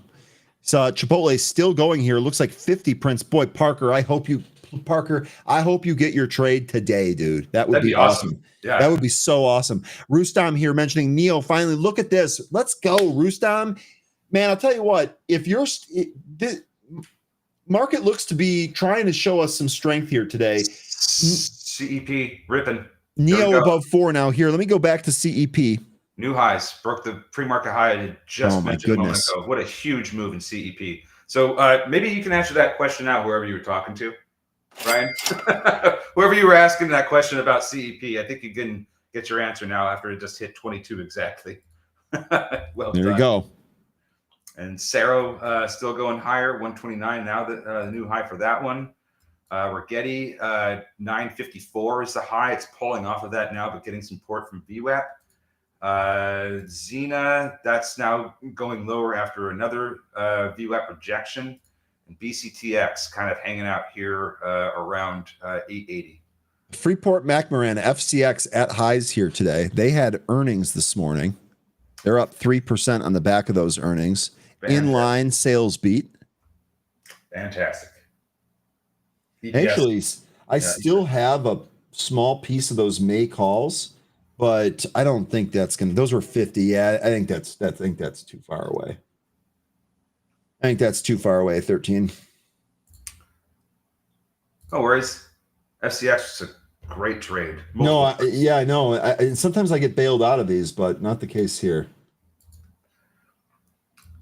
Big moves with CEP. That was a really great candle. Congratulations to whoever got that. Cero also now 131 is the high. It doesn't look like the volume's finished either.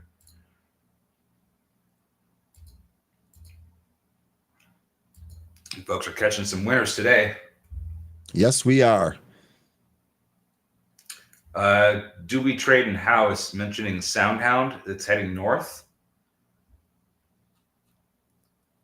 Smoke Tuna looking at V. Crow is looking at MSGM.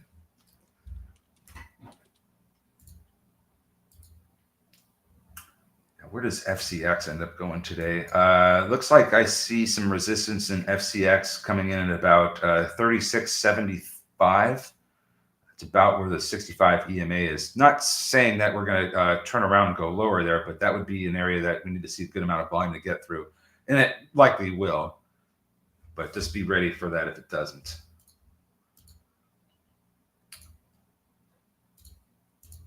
Seeing some Tesla options here, but they're on both sides. Tesla's showing some indecision so far. Still up by about 1%. Someone else mentioned Hood earlier. This is a nice pop out of the open here, $46.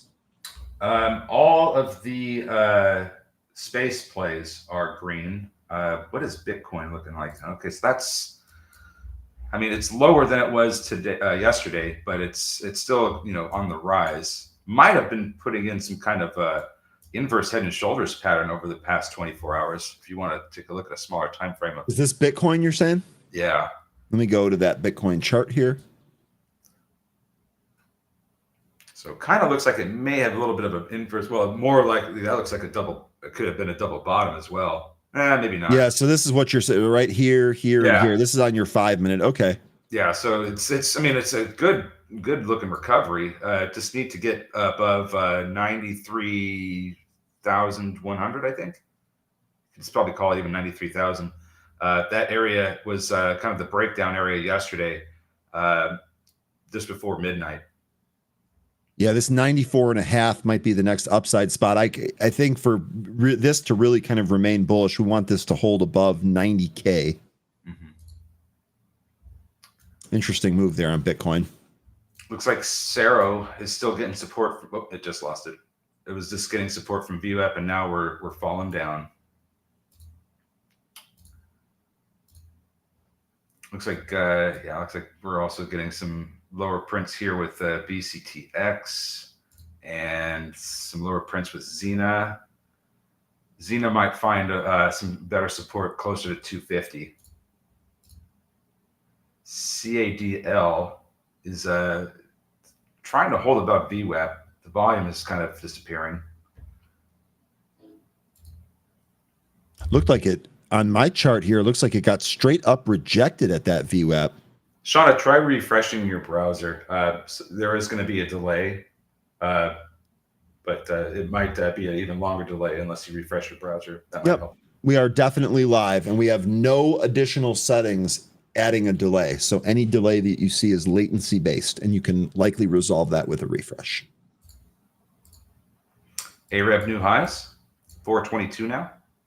That's VWAP is really providing the support, but starting to put in some upper shadows, some long wicks on the top end of the candles that are getting a little concerning. So let's see what we get over the next couple of candles here.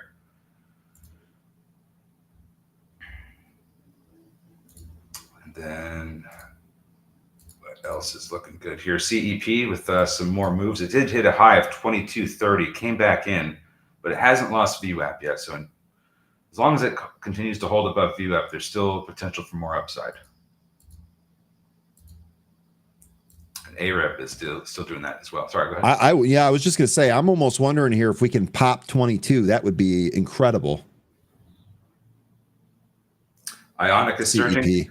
It seems IONQ, right? Yeah, it seems like all those those speculative plays like the drones, the quantums, the space, maybe even the nuclears. Those are all probably doing really well today. I haven't looked at the nuclears yet, but so far it looks like the drones and space plays are doing pretty well. And the quantums. Serve is ripping here. Jonathan, did you mention RR earlier? I think I saw that come across. Yeah, that's ripping here too. I didn't look at this earlier when you mentioned that. You know what's interesting? It seems like all the robotics plays are going. We just had iSurge report. I think that was yesterday. ISRG, yeah, right. Yeah, that's moving up now as well. Looks like all the robotics plays are starting to get going here. I don't know what, but they're all moving together, it seems. ISRG flirting with that 500 level as we speak here. ARAB still trying to push higher here. Yeah, it's starting to put in those upper shadows, though, we have to be mindful of. Yeah, so I love this. Keep it up. You guys are having fun. I'm just over here waiting for the SQQQ play. Bro, I literally, like, I think that's super smart. Like, I find myself doing that most of the day here. I whatever the market's going to do, if it's going to go up or if it's going to go down, I'm going to wait for the other one, wait for it to set up here. Here's a look at that, by the way. 35.34 is your, 35.63 is your VWAP. Current price here, 34.80. So we're, what, 80 cents away? Remember, 120 seems to be the spot there. Just getting some news that Apple is planning to increase iPhone production in India by around 10% this year. I don't know if that was mentioned earlier or not. No, it wasn't. That was from the information here. That's interesting too. Rocket Lab taking off. Ooh, this thing is running. It's a rocket. It's a rocket. Keeping up. You hit it 3 times yesterday. That's pretty good. Pretty good given the movement yesterday. Good stuff, man. In fact, I'm going to give you a delayed register ring for that. It's more than I hit it. I only took one trade in that, but that was 3 times. That's great. Good stuff. Good stuff. I look, when we're highlighting things that are working here, I love to see the community doing that on their own too. That is everything about that is great. ARAB new highs 427 now. Getty 964 new high. Cero, I'm not sure if this is going to break down or not. It looks like it's doing kind of making a megaphone pattern here, but I'm really cautious about these upper shadows that it's also putting in. So just watch and see. Be careful with Cero when it comes to its VWAP. If we start losing that, might be over. Looks like BCTX is trying to recover. We'll see if that ends up happening. Don't see anything crazy on the Twitter streets yet. Netflix with a huge rip. Did we have news on Netflix, or is this just market related? Cero's not done, Smoke Tuna. I'm not going to disagree. Just letting you know what I'm seeing here. And if we lose that VWAP, it's going to make it even harder to go higher. Yeah, don't see any news here, but Netflix 2.2.5% here of this nice little rip right out of the gate. Hertz and Uber are moving since they're like working together. We're going to call them Uber. What are they doing? That's amusing. Uber and Volkswagen announced a partnership to deploy autonomous ID buzz vehicles on the Uber platform. So they're making deals with Hertz and Uber, and Volkswagen. I mean, well, looks like Cero is getting that support from VWAP for the time being. But if we do another candle that looks similar, has a similar upper shadow like these 2 previous ones, I think that's going to be our indication that we need to maybe say thank you and call it good for the time being. Seeing a lot of sorry, go ahead. I was going to say BCTX trying to recapture VWAP, not able to do so yet, but keep an eye on it. Seeing a ton of call flow for a mixture of tech names: NVIDIA, Palantir, CrowdStrike, Tesla, Oracle. More calls in NVIDIA, Meta. A lot of tech names getting call flow here. We're getting new highs. Is that move going still? Wow. Cero still holding VWAP. CADL trying to recapture VWAP. CEP new highs. Holy cow, CEP. Yeah, CEP. That was a huge break above 21 there. This OKLO move, Parker's mentioning OKLO. This move has got me a little puzzled. We had news that Altman left the board. The stock sank down to 18, and we have done nothing but rip since that bottom. It's the basket of all those movers from the end of the year. Those four sets of movers it's so weird. Like the nuclears, the drones, the space, the quantums, they all seem to rip about the same time when the market is feeling risk on. It's so weird. There's RCAT. Even ONDS is trying to go higher here. So there's your drone theme. You had talked about the nuclear theme there. SMR is doing the same thing. Any It's all ease a risk little on. bit lower. Say again. It's all risk on. That's the way I'm looking at it. Look at CEP. Holy cow, we're at 23.27 now. Woo, this thing. Yeah, that's what I just said it. SDFU. Woo, CEP. Looks like this wants to go to 24 with the way it's moving.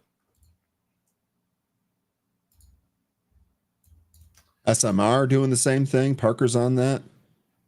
FCX now approaching, well, it was in the 37 handle a moment ago. We're getting that home sales data here in 11 minutes. Thank you, Jonathan. Actually, 13. I'm going to be right back. I'm going to leave CEP up, I think. But be right back. No worries. And I'm just going to be taking a look at some of these other things here. So FCX hitting a high of 37.18. Fantastic. Xena, ooh, that one, after getting rejected again by VWAP, it went lower, but it is trying to put in what could be a triple bottom here in the 5-minute chart. We'll see if this support holds here. It's about 255 for ZENA.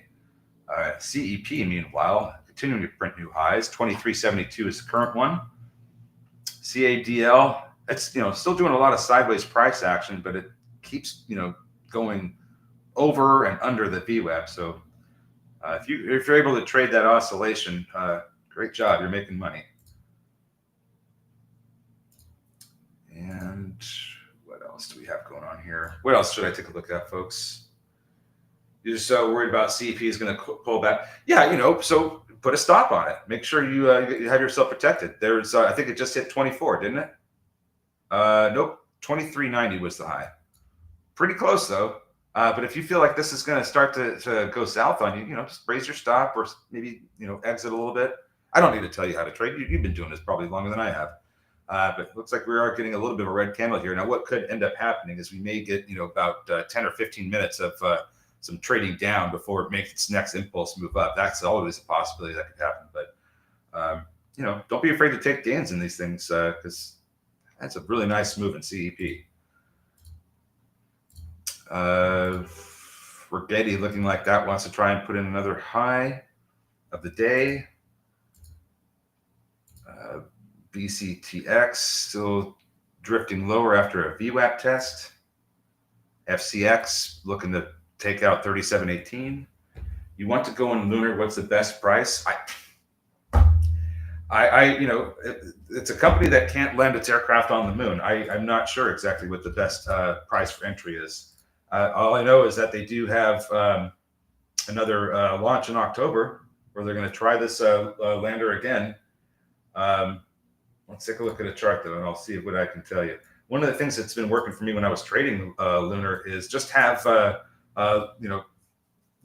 levels marked off in $5 increments. So like 5, 10, 15, 20. It seems to behave pretty well with those $5 increments. But currently we're trading within a channel, and the channel I have is going to be at about 615 to 950. That's the channel that it's currently trading in. And until we break out of that channel, that's just where it's going to end up staying. So sorry I can't provide you. My price for Lunar entry would be $0. Ideally, yeah, for everything that I want to buy, it would be $0 and then just watch it rip. 100% profit every time.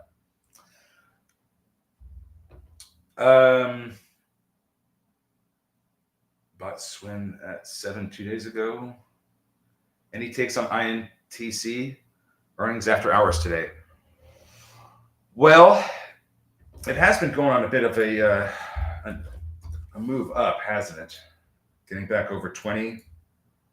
I still think there's just a lot of things going on over there that we just don't have complete clarity on. We've got a new CEO transition. Lots of I've been hearing lots of talks about them working with TSMC. Yeah, they do have a lot of satellite contracts, but you're right. But and of course, not all landing on the moon. You're right, and I think that's the other point about Lunar is that they need to get more contracts from NASA, but that could be on some shaky ground with how they're not able to stick the landing on the moon. But we'll see. There's still a business. They're still going to do work for NASA until we hear otherwise.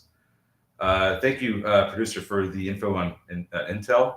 I have the earnings report, technical analysis, and the call from 4:30 p.m. Eastern today. Call starts at 5. Sorry, I got a little bit distracted there. There's a rumor that the Bears have a deal in place for the 10th overall pick. So I don't know what's going on there. I apologize for being late. Oh, man, he is. Oh, I'm so excited. You don't even know. Should my Packers be worried? Well, I'm not. No, I'm not. That's not even what this is about. I'm just talking about the excitement for tonight. I'm just giving you a hard time, man. You know what? That's a great point, STFU. It's probably better that if they that we wait until closer to the next launch. But thinking about it, if there's another contract we should be keeping our eye on that Lunar may benefit from, let me know. Because the only thing I'm keeping an eye on for Lunar is going to be their October launch. No, I'm adding another filter to my scanner here. I'm getting rid of these low price penny stocks. This is absolutely ridiculous. Scanner's picking up 16-cent stocks. Like, I'm not trading that. We're getting some big pulls in some of the names we've been trading. Xena, well, that's not one of them. CEP had a big pull after hitting 24 exactly. Cero, that's currently knifing in the process, losing VWAP. AREB had a knife earlier, but it snapped right back, and now it's making new highs. Niners trading for the second pick. We'll see if that happens. Jonathan Cooper here. MSTR reports Monday. New accounting rules time. Jonathan, what are you expecting out of that? Are you expecting the new accounting rules to really kind of help this stock? Mr. as Red Dog likes to call it.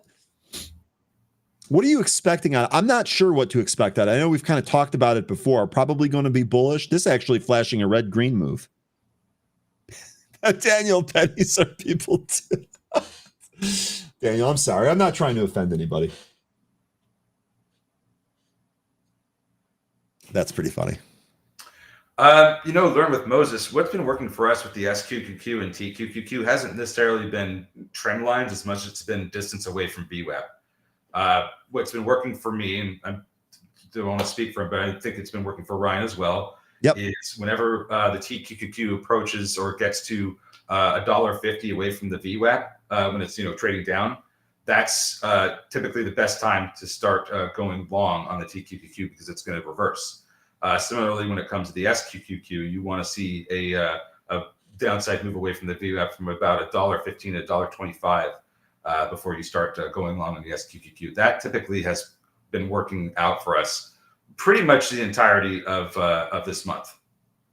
I don't know about you, Ryan, but that's all I've been really looking at. It's been unbelievable. It's literally been the only thing that I've needed is those values, 150 for TQQQ, 115 to 125 for SQQQ, and VWAP. That's literally all that's been needed. It doesn't matter what the market's doing. Just kind of wait it out. Yep. Just kind of wait it out. Sometimes you get it early in the day. Sometimes you get it in the afternoon. Just wait it out and be patient. AREB, new highs, 446. Great stuff there, and congratulations to anybody that was still taking that trade. CEP, it did not lose VWAP, still holding up, trying to get going here again. $24 is the current session high.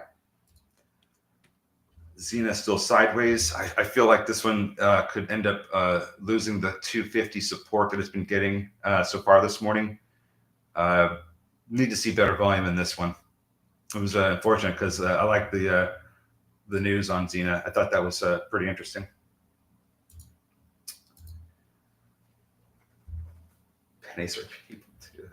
The chat's hilarious about that. They are not happy that I filtered out some of those penny stocks off the scanner. Is AREB going back to 2280? Asked Jay Well. Let me see here because I was just talking about that. And 2280. Because you're looking for some dumb levels. Is that what we're talking about here? I think if we're going to talk dumb levels for AREB, we're probably going to want to look at maybe just under 17, around 1680. I think that would be a better dumb level to start with. But hey, if we get past that stupid level, then yeah, I'd say that the other one is certainly on the table. Xena might be putting in its bottom here. We've got wicks beneath 260 here. We've got a possible reclaim of the 15 EMA. The VWAP here at 278 if this pops. Rustam, when I talk about a channel or a box, channels usually can, they can be diagonal, they can be sideways. But I when it comes to channels that are like that, I'm using like highs and lows that are in a trend. But when it comes to like sideways price action, you just have to look for the consolidation. Take the frequent lows of the consolidation. So it's not just necessarily just one time where it hit that low, but I like to use multiple times it's touching that a particular price for a low, and then the same thing for the high, and then that's basically my range for the consolidation. I don't like to just rely on one print. I like multiple prints. Any Same dead with cats? me, Wes. No trades yet here. Go back to a smaller time frame. So Xena trying to come back up to VWAP again. Still haven't really been able to, meaningfully recapture VWAP and hold above it. Do have some prints, but nothing that's really been sustainably held above VWAP. Xena, this is the only one that looks like it's set up so far. Chris, the market's kind of ripping, huh? Yeah, trading up here. I'll tell you again, we were weaker in the pre-market, and that reversed. Oh yeah, it is. STFU Rocket Lab is moving. Looks like it was just going through a little bit of consolidation before the next move up. Current high is 2185. It is looking like it's trying to go and take that out, but the volume needs to be better if it's going to do that. Boom. Hey, no problem, Rustam. SMR on the scanner there. ServiceNow, this taking another leg up after its earnings report yesterday, actually on really good volume here too on ServiceNow. Too many sellers in Xena? Probably. Certainly too many right where it's at right now, unless it can chew through it like it's doing. 272 has some sellers. Next cluster of sellers I see that's pretty sizable is going to be 290.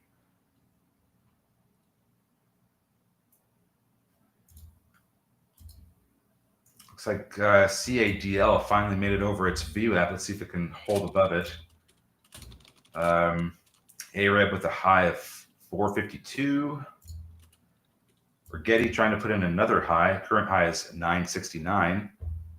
Uber, says Izzy.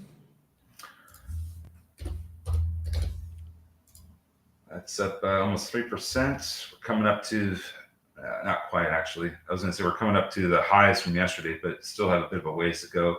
High from yesterday was 77.58, and we're currently at 76.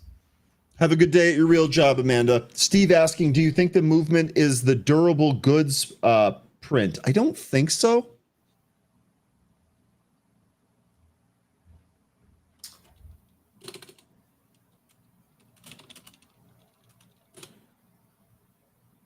Jonathan Cooper, what's your message in regards to? I must have missed that.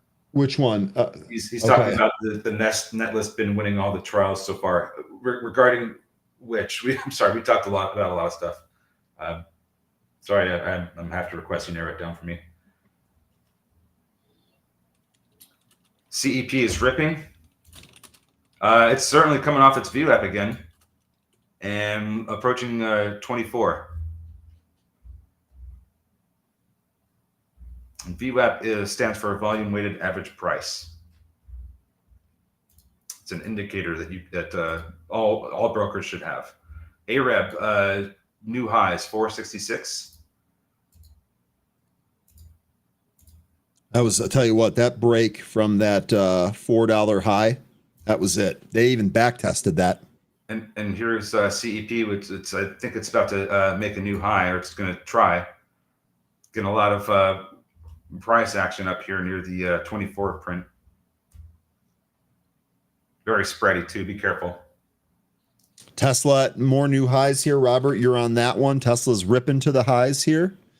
Good stuff.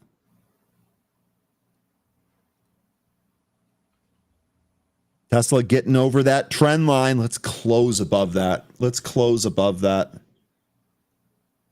Sound, Will, you mentioned that. You said that was moving earlier. I don't think we checked in on that. SOUN Oh my God, what a move here. With earnings coming up in 2 weeks, did have the Sound to report their first quarter financial results and host a conference call on May 8th. Okay, well, that's the only news in there, just a PR on that. Yeah, Xena was just popping over VWAP there a second ago, and once again, it is getting hammered back underneath it. That just sucks for the company. Here we go with BCTX coming down to the 65 EMA. That is a nasty looking candle right there. Here's Xena. Finally, I said that this was probably the best setup. Now we're getting above VWAP. First trim zone in place here. Next spot, $3. Xena.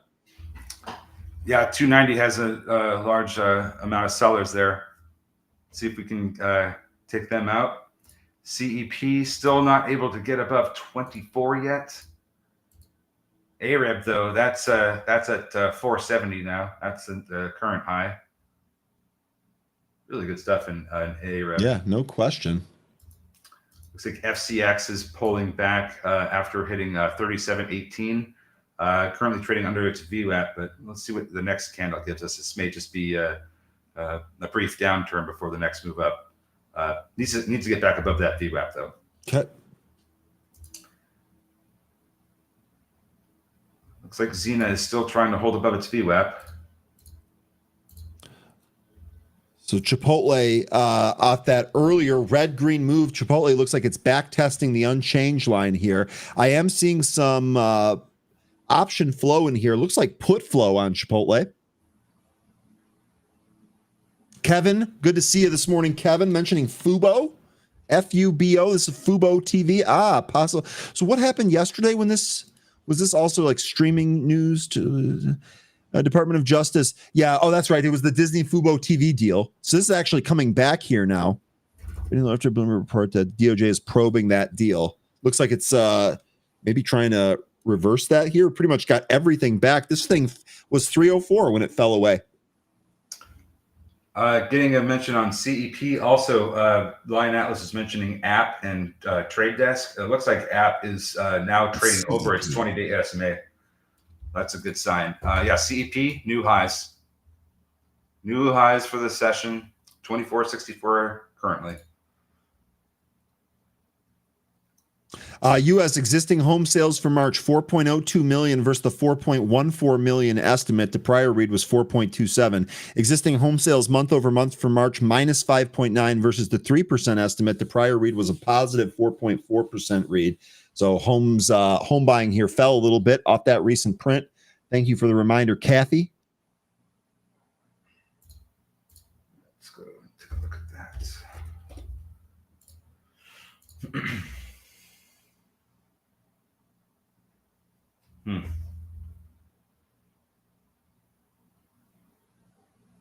And then we also have Fed President Hammack on CNBC saying it's too soon to change rates due to economic impact related to uncertainty in trade policy. That wasn't now, though, right? I see Sarah Eisen on there right now.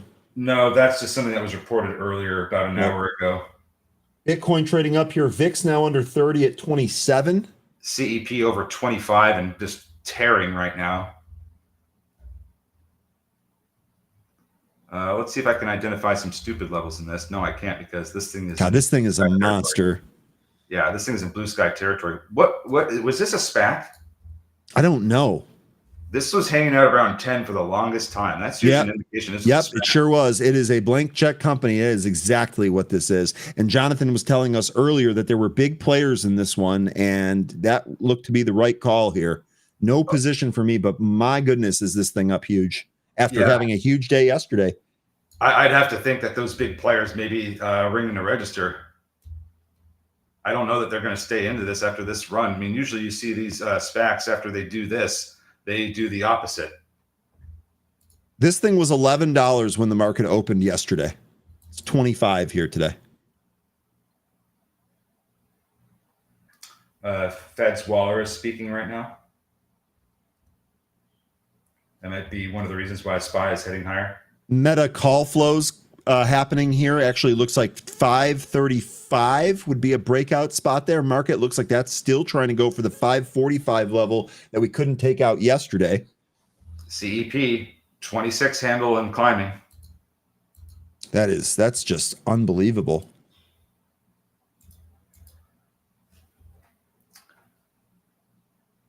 Two-day move is usually the kiss of death. Took a quickie on CEP. Very nice. Kind of done for now. Robert, really good stuff here. I would have been quick on that one too. I actually have cold feet right now thinking, boy, this thing's really ran. I'm basically just going to buy it right at the top. That doesn't make any sense.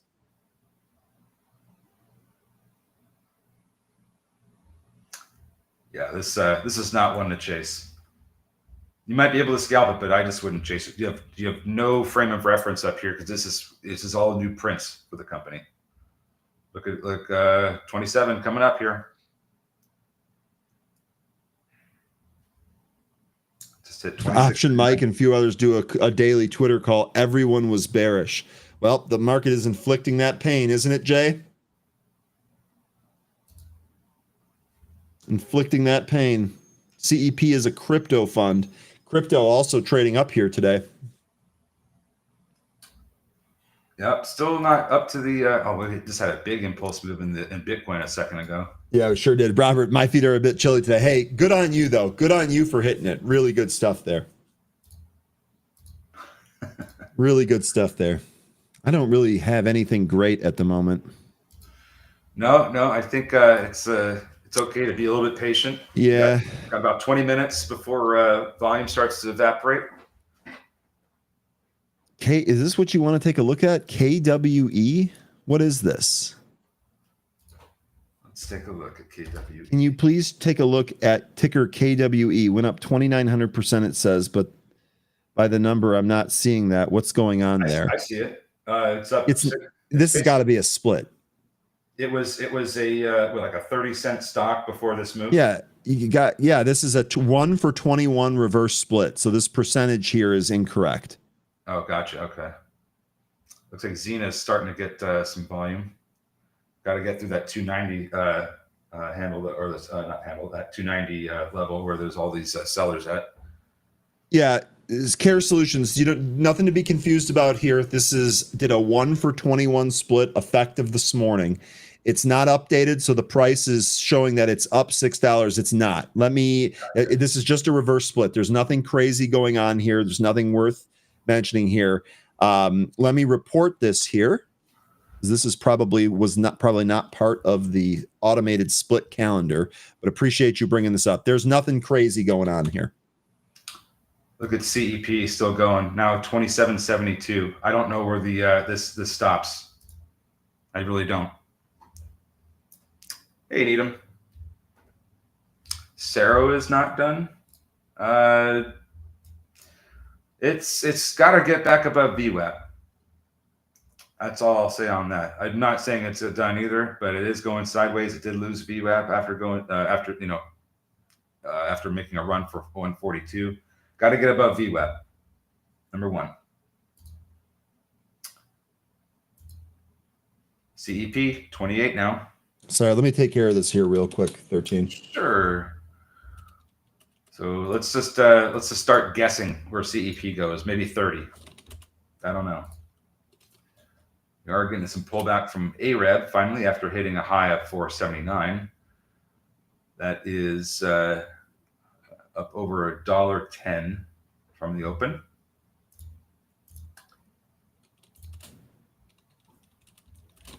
Yeah, 28. Yep. Good morning. TSM. What's going on with TSM? We're up 1 3/4%.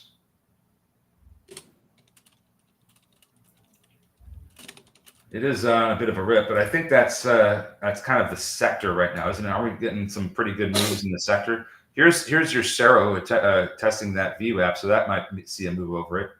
But TSM, we did have this death cross earlier this month, and we are back above the 20-day SMA. That's an encouraging sign.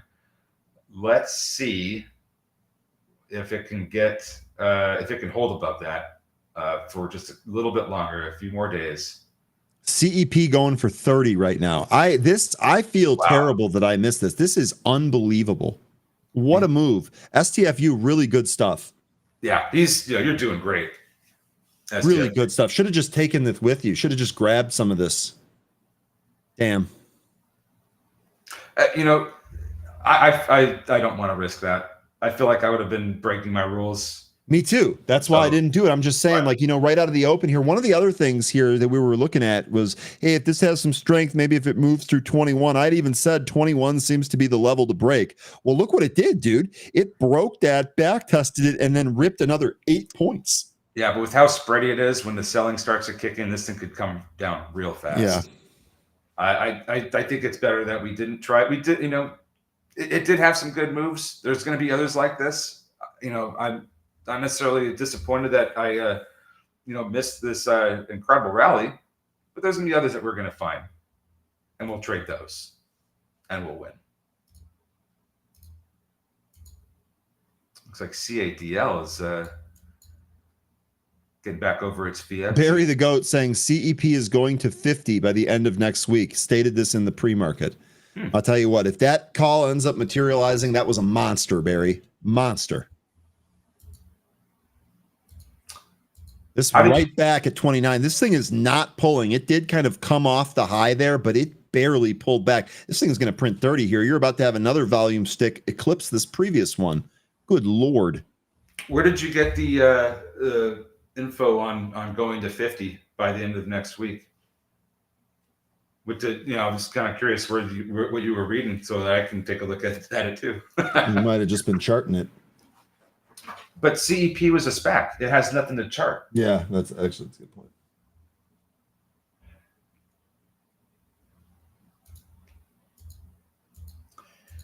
Don't see anything here on the Twitter streets or anything notable. It looks like we're getting a little bit of a pull in a lot of these names. Rocket Lab's coming in, Rigetti's coming in, AREB coming down to its VWAP. Looks like Cero's still trying to get over its VWAP. It did print above it, but came right back in. Next candle now. We'll just have to see what happens. Xena still not able to get over and hold over its VWAP. Been the case so far this morning for Xena.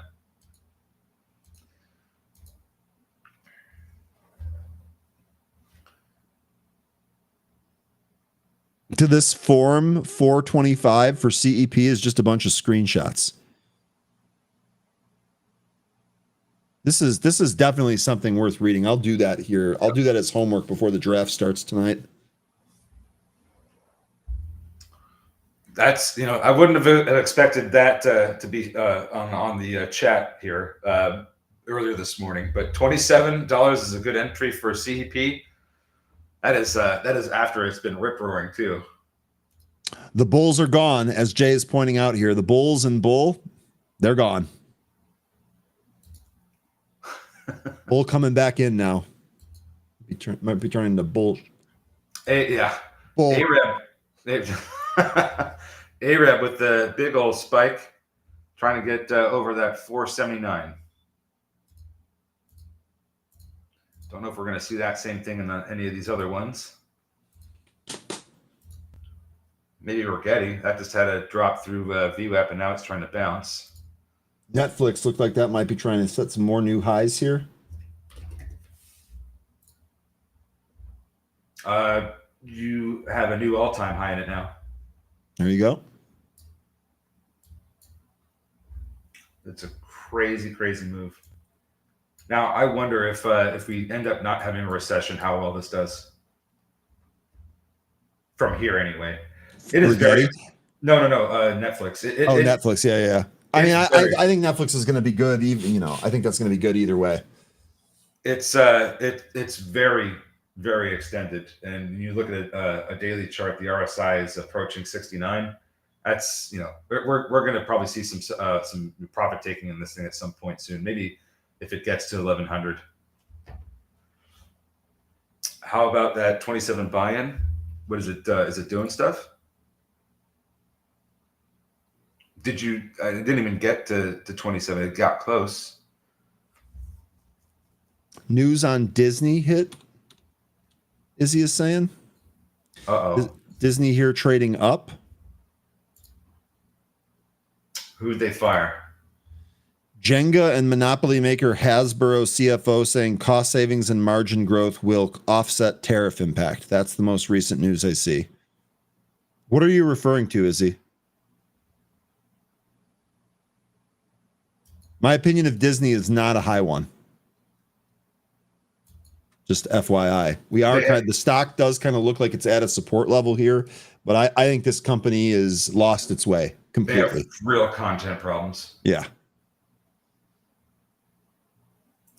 Seeing some news here yesterday, DOJ probes Disney Fubo TV deal over competitive concerns. I wonder if anything that has to do with Fubo is also driving Disney. Robert, take care of yourself. Good stuff here this morning. Take care, Robert.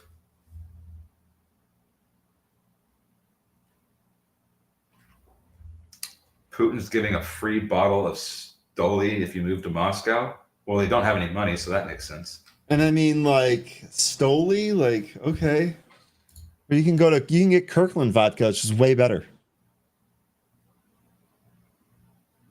Envy us. Love you for that one. What, the Disney comment about it losing its way? Right back at you, Slick.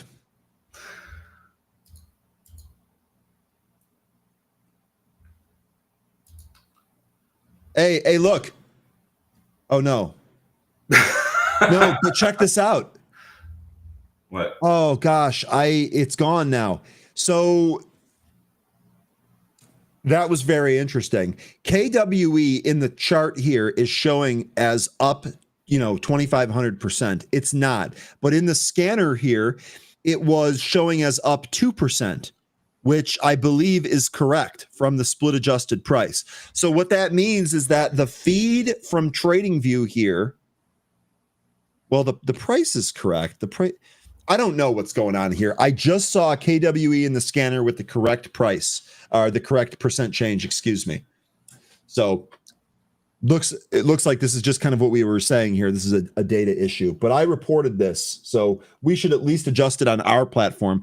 I wonder what this looks like in my broker. STFU, that was a great call on the $27 entry. Were you looking at the two candles earlier where the close was pretty much 27.02, and that's where the low hit on the candle you were saying to buy in on? Because great mention. Now we're over 31. Holy crap. Yeah, James saying, give me some Belvedere and we'll talk. I'm with you there, James. I actually like Belvedere more than Grey Goose, too. Envy us, 100%. Coming from a hardcore Marvel lover, Disney has lost its way. CEP is going to halt. And there it is, halted. To the upside, 31. Oh, man. I'll tell you what, I grade myself a D today. I missed this completely. We were even talking about this. I even gave the $21 level and then just didn't take it. Now it feels like a chase. I grade myself a D. I'm sorry. Hopefully you guys did a better job there. Unreal move here. Jay Rice mentioned that now had the largest one-day move in 10 years. That was because they had earnings yesterday, right? That was a big earnings for them. Yeah, it was. And it took another leg up here after the earnings, and it held its earnings through the after hours. Smoke Tuna here mentioning Cero. This just recaptured its VWAP. This looks like 140 next, right, Tuna?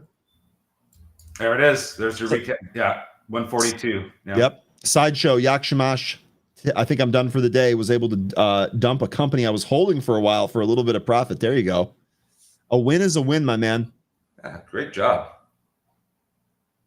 And he also got Care Solutions say you think he's going to dabble in some SQQQ. That makes a lot of sense to me. Where are we at here? VWAP 34.91. We are $1 away. Another 10 cents here. Another little plunge here on the SQQQ. You might have your ad spot. You could also maybe start. Actually, yes. Let's do a small. Let's start scaling in a little bit here. Grab a little bit right here at 86 if it hits. Rocket Lab still hit some support from VWAP. That might be trying to turn around, but I'm not liking the way the MACD is. So be a little bit careful with Rocket Lab and pretty much all these speculative and risk on moves. These players. So CEP still halted. Let's see, when did that halt? How much time do we have? We have like what, 3 minutes or so? CEP halted 10:21, so this was a minute ago. Okay. So we have, if it's a 5-minute halt, just a couple of more minutes. If it's at 10, about 9 more minutes.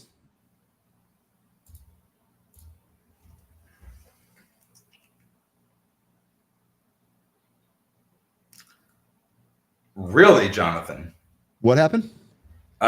Saying that Chat GPT is saying that CEP should have a share price of $314 based on 42,000 Bitcoin and a float of 12.5 million shares. Wow.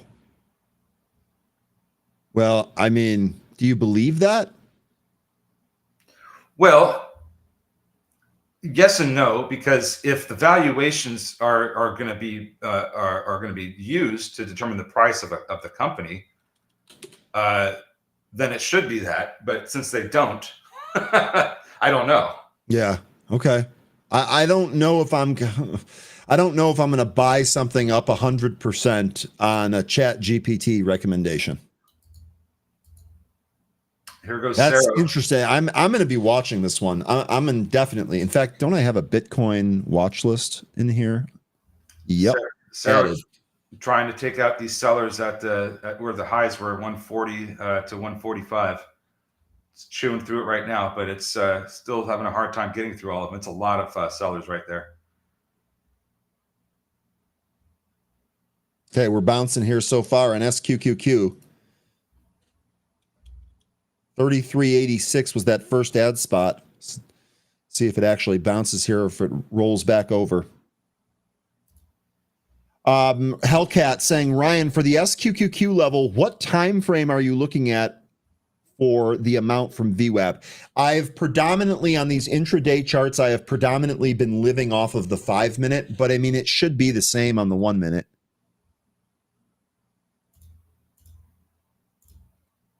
Actually not in trading view here, but the 5-minute, just to answer your question, Hellcat, the 5-minute, trying not to get fake signals on there. And again, the other strategy here might be to not just go full position right on that first tick down, and instead maybe layer into it. That way you can keep your risk mitigated a little bit in case it doesn't work, although it has been working quite a bit. Should be about 1 more minute on CEP for the halt.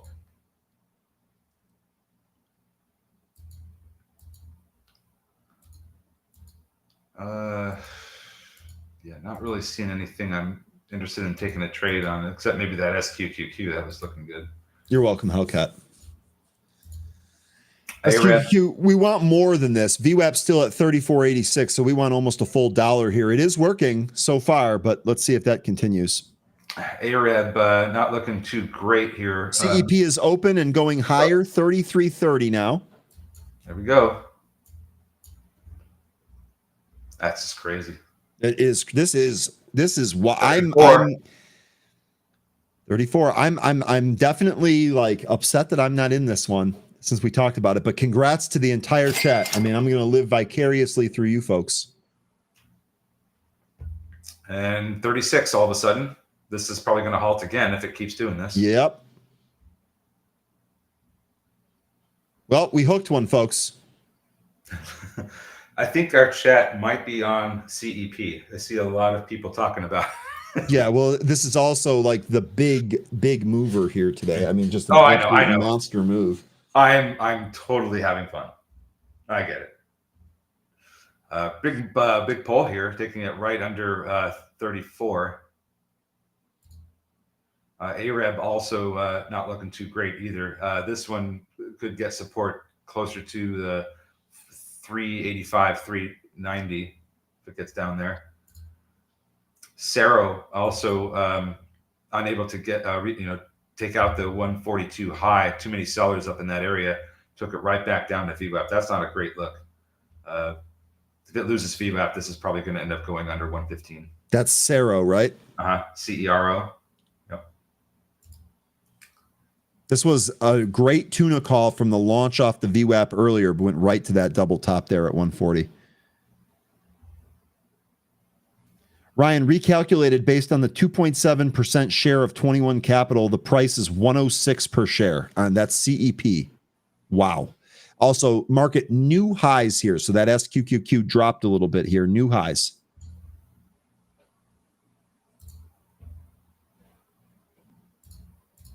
Lots of action here today. The market in full-on bull move. And that's just probably what we're going to end up getting for a while, too. Sarah might be done. It kind of, I think it might be, especially with this loss of VWAP. Yassine saying now has to be a short play. I would be careful. You might be right on that. I've not really traded now a whole lot, so I don't want to pretend like I'm an expert or anything, but we've watched this quite a bit. This stock can rip and do crazy stuff. Jonathan Cooper says, no, I was wrong. $8.29 per share. Jonathan, those are big differences. 106 to 809. Stock's $30 right now. Yeah, I don't know about. I mean, now might be a short term, a good short term short after this big move it's had this week. It is trading over the 200-day SMA, and if we close above, that's going to be even better. I still think ServiceNow could end up going higher, but not without some pullbacks in between. So, if you're going to short this, it's going to have to be, not for a very long time. Just, maybe day trades. Cerro not looking great. CEP still not done. Pulled, it's back over 35. This is crazy, dude. Crazy. I'm so pissed I didn't buy this. Xena still hanging out, getting support around the 250s. And BCTX been the dog of the day. This thing just keeps going lower. I do love that the market is giving two double birds to all of the gloom and doomers. It's literally giving two middle fingers. And we have a new high in CEP. Unreal, man. WIS, I refuse to do anything with Hollow right now. Is it not part of the schedule? Let's see. What month are we in? No. We're at the end of April. No. That time has already passed. That was okay. That was February where it does its stupid stuff. February, and I think it was September or August. So we have some time. And we're halted in CEP again. Unbelievable. Should I just not take this off the screen? CEP 3810, your halt spot. SQQQ 3375, so it's continuing to move down here. Okay. Yeah, I would say 3360 might be another ad spot there. Again, don't get too crazy. Keeping it up, saying, keep it up, saying, what is the news that's moving the market today? Well, there really isn't. I mean, there really isn't any. The news there was that, the tariffs are bad and China's going to whoop us and blah, blah, blah. And Trump folded and caved and this and that. And market is not going down on that news. Lion, I will always have the last laugh. I will always have the last laugh. That is not I'm not even questioning that. Looks like you're getting some of these names to bounce back. Cerro, not one of them. Look at BCTX. Oh my. Here, KWE, again, back on the scanner here, showing a 2.37% gain. The chart's still wrong. By the way, my broker has this wrong too. So this is not anything exclusive to BZ, TradingView, or otherwise. There are multiple feeds that have that price wrong or not calculated correctly. AREB's trying to get back into its big boy pants and get back over VWAP. It's big boy. So we'll see what we end up getting out of that. It is 10:32, so there is an expectation of volume to kind of evaporate at this stage. See if we get out of there. Cerro, not looking great here. It's now trading beneath the support it was getting after the impulse move this morning. I would think that this is going to go down towards $1 now. maybe under it.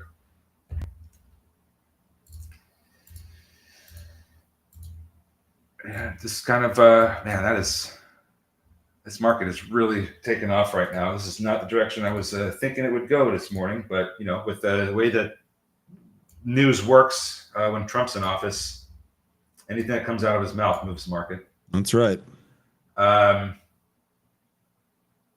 Still would be looking at that same resistance area that we had yesterday.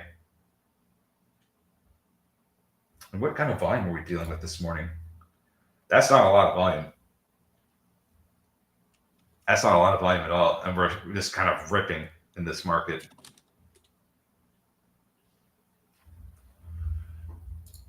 Well,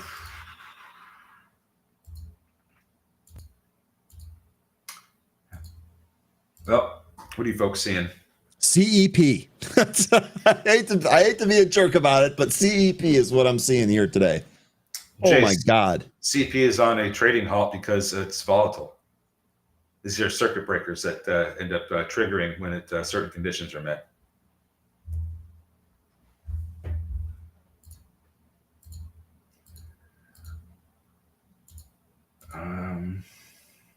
Yeah, I guess just have fun staring at the halted stock. I don't really see anything that's going on. We have Bitcoin that did come in after hitting 93,300. That not looking too hot at the moment. Needs to get back firmly into the 93,000 handle, or it may end up going lower. Hood has been having a good morning. That's got printed a high of 48.06. CMG testing its VWAP here in CMG.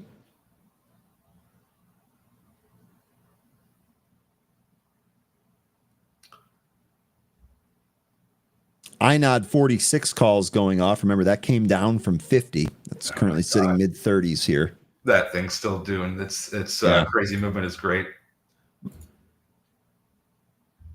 Goldman Sachs at the highs. Palo Alto at the highs. Where's some of these other names doing? So that's lower. Not a lot of flow in the market. It's really sending anything in a different direction right now. We're just kind of like, okay, well, keep buying. Buy this dip, I guess. CEP is open, hit 38.20, and now we're getting a red candle. First red candle in a while, unless it turns green. It's got 5 minutes to do so.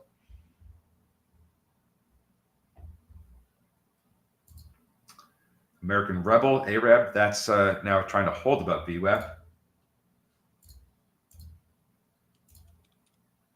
Xena might be trying to come up here and take another stab at VWAP again. It'll be, let's see, of the regular session, 1, 2, 3, 4, 5, sixth attempt to get and stay above it. CEP pulling back here from 39 to 33. And that's probably going to halt to the downside now. Probably. Look at all that piling up at 33.08, and there's the halt. More volatility halt. SPXS not working. I hold on to that though. Just in case. I don't like this up move in the SPY, and that's not because I'm just trying to go short on it, but I feel like this is not going to be sustainable because the volume doesn't make sense for this kind of move. I feel like once the selling starts happening, it's going to bring the market in pretty quick. Okay, that's just my opinion on what I'm seeing. The session volume does not make sense for the moves. Okay, I am adding to SPXS calls then. I'm serious. I mean, I might as well. They're cheap. What does it matter? We'll take if this turns around here and it starts to go quickly. We just average that in here down at 12 cents now on those contracts. Added a little bit more here. Okay. Well, at least we're positioned in case we reverse. Yeah. Rocket Lab, that's still trying to turn around. Rigetti, I'm not sure if that is. It's still trading beneath VWAP. AREB still trying to hold its VWAP. Cero's trying to recover, but I don't know if it's going to be successful in reclaiming its VWAP. CEP is halted. Xena trying to recapture its VWAP. Let's see if this is the one that it holds above or not. Looks like FCX is also recapturing its VWAP. That's trying to go higher. Current high for that one is 37.18. It's currently at 36.72. Joe's asking thoughts on WETH. Piece of junk. Took the loss on that. Super disappointing. Super disappointing on that, honestly.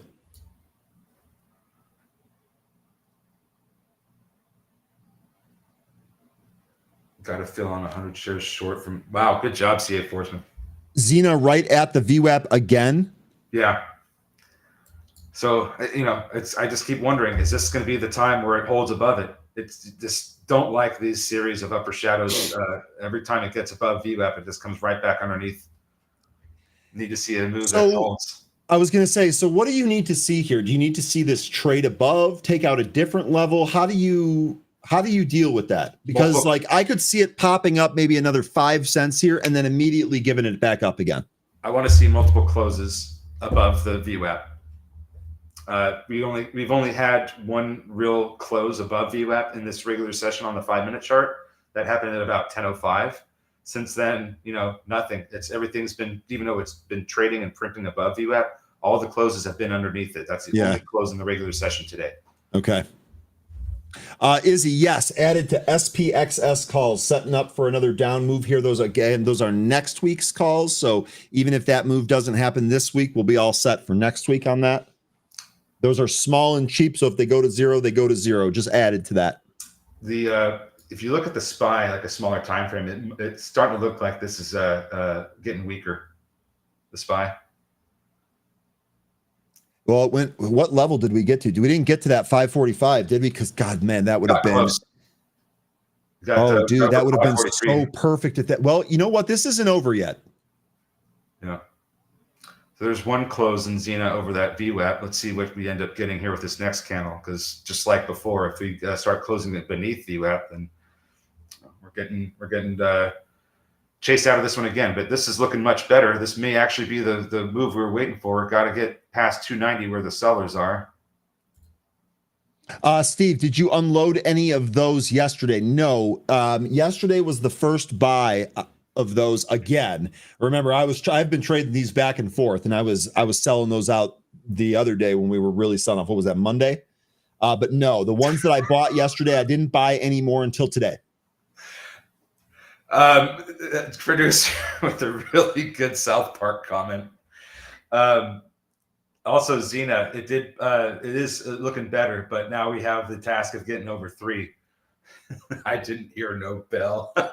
Those are fighting words.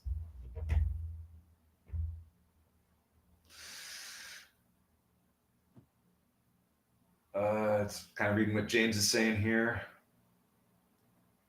A public proxy for Bitcoin. Interesting. How did CEP, are we still halted here? Yes. It's all to the downside. Yep. Okay. But Xena is doing things it hasn't done all morning, which is put in new highs. Now we're just trying to get up to over 3. These sellers in here are really trying to push this thing down. But if they get taken out, I don't know how high this runs to. I do have CEP open and lower. Good call, Daniel. Sorry for interrupting you, 13. No worries.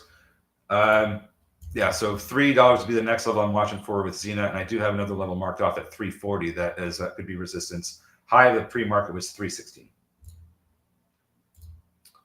So it looks like CEP is trying to find some support down here.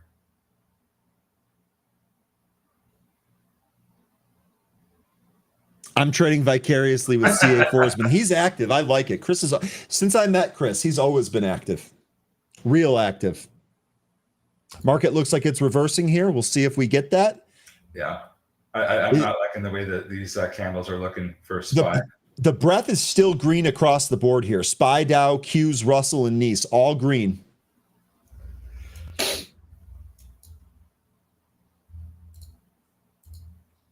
Looks like Arab may still have some more life in it. It's trying to break this downtrend that it's in from the highs of the session at 479. Might be doing that. Let's see how this current candle it's in closes.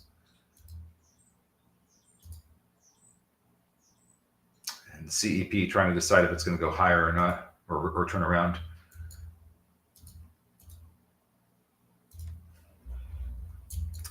Cena's the interesting one so far. Just tested 3.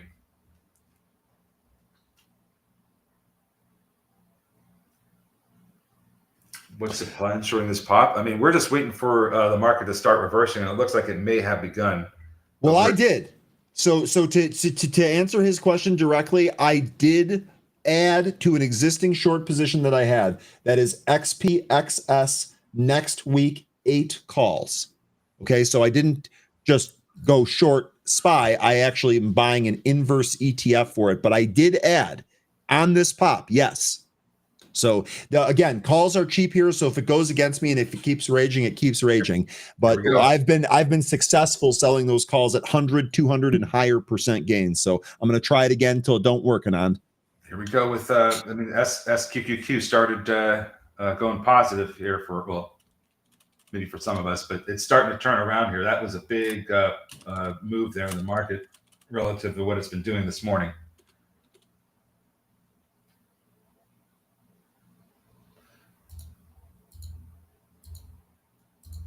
God, lots of sideways action with some of these names. Lion here is saying the SQQQ I bought a few minutes ago starting to look green. So Lion, it sounds like you also took a short here. Lion, I will say you've been consistent all day today. You have been saying pull the rug. He said pill, but he meant pull. He has been saying this all morning here. So Lion, it looks like you're putting your money where your mouth is in that position. I missed your super chat, STFU. Can you guys tell me what he said, like Ryan, producer? Oh, which one? This really happened. 1034 STFU unhalt prediction. Gap up to unhalt knife. So, okay. So what you're saying is, let me just pull this up. I'm putting it on the screen. Yep. CEP. So do you want to go or should I? No, you go ahead. Okay, so here, first of all, props on your call here. Unhalt prediction, it's going to gap up and go to 40. Okay, it didn't quite get it, but we'll give you that. Gap up, well, actually, you didn't specify that the first time. Gap up on an unhalt, then knife to under 34. That's exactly what's happened here before moving positive again to over 40. So the only thing left for this prediction to be completely true is if this thing moves over 40 again. At 29.5, continuing to sell off here. Yeah, so maybe VWAP. I don't know, but we are coming down to a little bit of consolidation from the regular session here. Maybe. Look, we're looking at this now.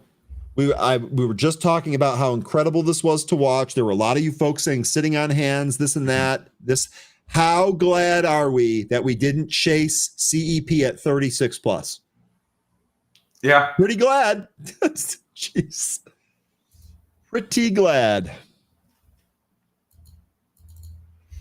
Oh, let's see here now with some of these other ones. Xena still hasn't been able to get over 3, but it's not breaking down either. Now Rigetti, on the other hand, this looks like the whole fun time with this might be over. Coming right back down to where we opened, close to 920. The SQQQ is doing pretty good so far.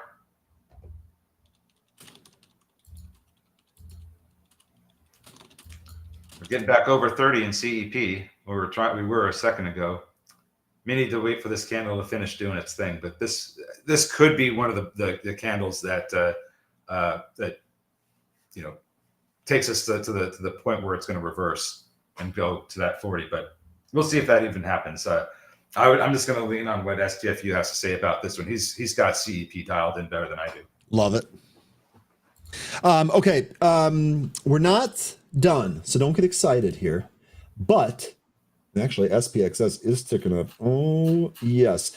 But we do have some stuff coming up here, and I wanted to let you know about that. Let me find it here real quick.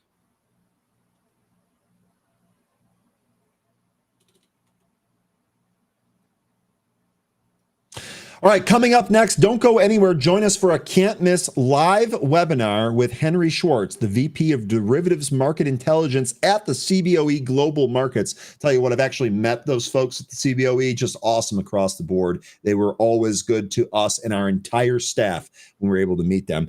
As we dive into the explosive rise of zero DTE options. So y'all folks that love these zero DTEs, we got a webinar coming up for you right after this, and I'm going to send you over there. You'll learn how they work, why they matter, and how to use them smartly in today's high-speed market.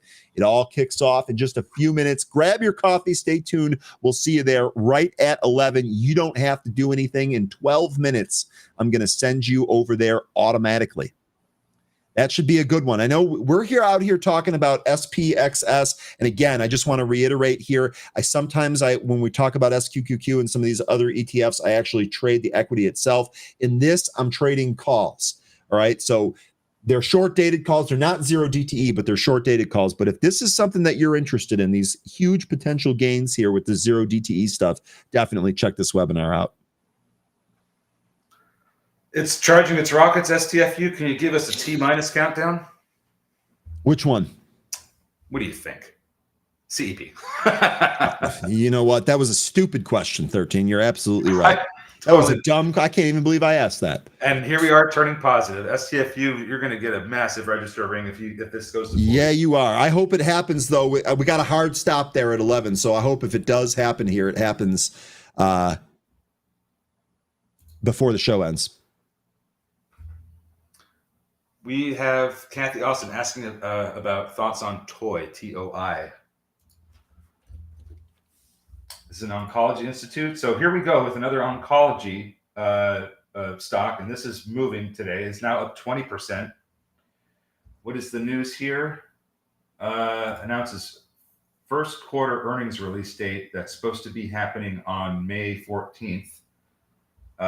Don't see anything other than a 13D. And that was yesterday that this news came. So nothing today, but it probably is moving with some of these other oncology stocks. That'd be my guess. Good morning, 3D. Didn't know you were here. Thanks for the support. Definitely like and subscribe. We appreciate that. Thank you. So I wonder if this is going to be yet another one that ends up presenting at that ASCO conference. But you know what?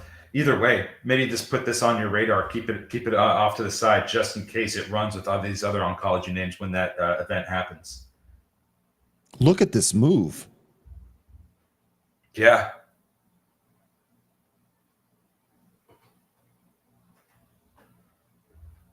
Let's see. I'm not. They also had some other news earlier this week too about a partnership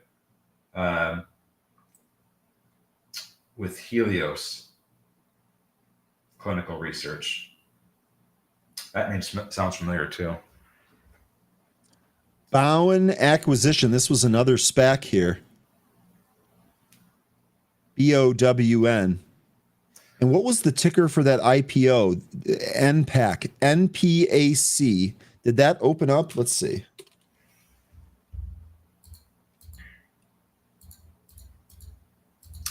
Oh, nope, that's not it.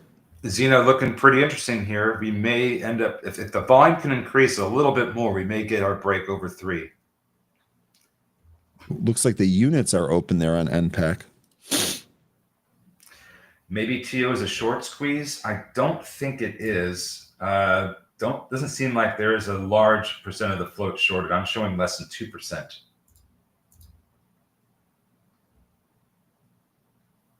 It could just be, let's see, let's look at the financials. So this thing's looks like about 3 to 4 quarters cash that it can burn through. It does have revenue, significant revenue, printed over 100 million in revenue last quarter. I couldn't exactly tell you what the reason it's moving on, but let's take a look at the chart and see if we got relative volume yesterday. Didn't quite get that. Don't know exactly the reason. Nice double bottom on the daily chart, though. That looks like that's really interesting. Maybe this goes up to about $4 before it really starts to run into resistance. Here we go with Xena trying to take out 3. It's getting up there.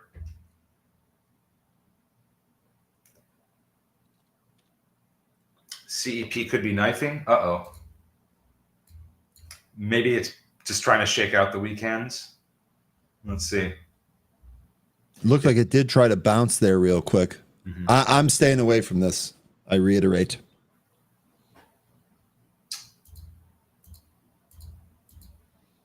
Let's see. It looks like Sero is going to, it just looks like it's going to go lower. Volume isn't great in that one. Xena, it's waiting for that 3 break. Rocket Lab sideways. FCX approaching the high of the day. Yeah, I know, Smoke Tuna. I'm waiting for it. I'm waiting for it to break out. See what it does here. Go back to the SPY, see what the market's looking like. Not doing too bad on SQQQ. Just probably might need to exercise a little bit of patience. Nope. Probably just wait till the afternoon on that one. That setup actually doesn't look terrible. I really want to see more breaking down of the market though, because if it looks like it's getting support right now, and that's not going to work well for our SQQQ trade. So I do want to see it start to lose some more levels, particularly 541. Ideally, if we lost 540, that would be like, okay, we should definitely be going lower. But it's catching some bids. Most of the time, Lion, that's correct. You can lose your money on SPACs. There have been very few exceptions where SPACs have worked. Here's 3 in Xena. Some exceptions for SPACs, to name a few that I've owned and traded, are going to be DraftKings. Yep. Archer Aviation, United Wholesale. That's right. Archer. I forgot. Archer was a SPAC. Was a SPAC. That's right. Yep. And then United Wholesale Mortgage. Those are my 3 favorite SPACs from 2021. They all did really well. Some took longer than others, but they all ended up doing really well. And you know what? You might not have options with CEP either, because I don't even know when they merged, but it seems like you're not going to have options with something that's so recent either. IONQ getting mentioned here by Bourne. Just trying to retake its VWAP after that nice power move. 2 weeks this thing has earnings, though. Be careful. Speaking of be careful, it looks like the market is trying to push higher. So lighten my SQQQ a little bit so I could make room to pick up some more if we do go lower. How are we looking on NVIDIA? Asked Jimenez. Let me bring up the bigger chart here for NVIDIA. Do we have enough time? Yeah, we got 5 minutes here. CA Forsman, Kathy does like that one. She has been buying it since I think when it was a SPAC or shortly after it merged. That's Archer that he's talking about, right? Mm-hmm. Yep. So who was that was asking? Jimenez asking about how we looking on NVIDIA. Well, this is how we're looking. We're right at the 20-day moving average. We're actually just beneath it by about 30 cents. We're also right at the midpoint of the parallel channel that has really held up since last year in this current downtrend here on NVIDIA. So you are actually at a possible area where NVIDIA can kind of turn around. Now, this is only interesting to me because we're also talking about the market being at an area here. We're kind of suspecting a rug pull. This is how we're looking here on NVIDIA. NVIDIA has done a really good job of staying within this channel range the entire orderly move down. Now we're at the midpoint. We're kind of in no man's land here. Wisdom, take care of yourself. Yeah. Thanks for all of your kind words. Take care, Wisdom. May your doobies be tight and burn well. But what 13 said? Yeah. STFU is asking if CEP has a head and shoulders on the 1 minute chart. If it is, it's going to get destroyed here in a second, because I think you're about to get your move to 40. Look at these lower shadows. They talk about a lot about upper shadows. This is doing the opposite. When you see this kind of thing, that's really a really good sign for upside movement. So we may be getting that here. Let me look at the 1 minute chart though. I think I see what you're talking about with the left shoulder kind of forming around 10:15, the head 10:30, and wouldn't you know it, the right shoulder around 1045, 1050. This is getting invalidated. This hasn't resolved. If this is a head and shoulders, it's starting to invalidate it. Fully invalidates at 39.29.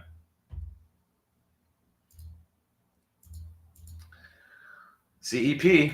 I don't think you were wrong there, STFU. Not yet. Nope. And look at the MACD curl. This is looking great. Oh, that's right. SoFi was also a SPAC. That Chamath SPAC. I didn't, I traded that one. That's not one of my favorites, though. Yeah, I traded it just a little bit. I too, that wasn't one of my favorites. I think with CEP, you're just going to need to see if we. Oh man, look at this go. We're hitting 33 now. You're going to get that register is going to be just handed to you at this point. As if it goes to 40. Woo. We might not be here, so I might owe you one. Yeah. Wrap in about a minute. What is a head and shoulders? Head and shoulders is a chart formation that shows possible future bearish movement of the stock. Mm-hmm. I think I have one here. Don't we have one head and shoulders that just put Lunar here? I've got one drawn here on Lunar. Here is a really good example of a head and shoulders pattern. We made a left shoulder, we made a head, we made a right shoulder, and the next move here was a big move down to a support area. This is often what we look for. I think it would do, if you're kind of new to looking at patterns and whatnot, just do a simple Google. It's Forex chart patterns, and it's going to show you what all these different patterns look like, what they're called, and that's going to be really helpful for when you're trading and looking at charts. You're going to start to see these patterns take shape. And it's going to influence your decision on where you need to enter, exit, or make a decision on a stock. Very, very helpful. I think it's worth it for everybody to take a look and try to memorize what some of these patterns look like as they're happening. All right, 13, we are out. Good wrap. Folks, we're going to be back at this again tomorrow. Have a great rest of your Thursday. Stay green, stay safe, stay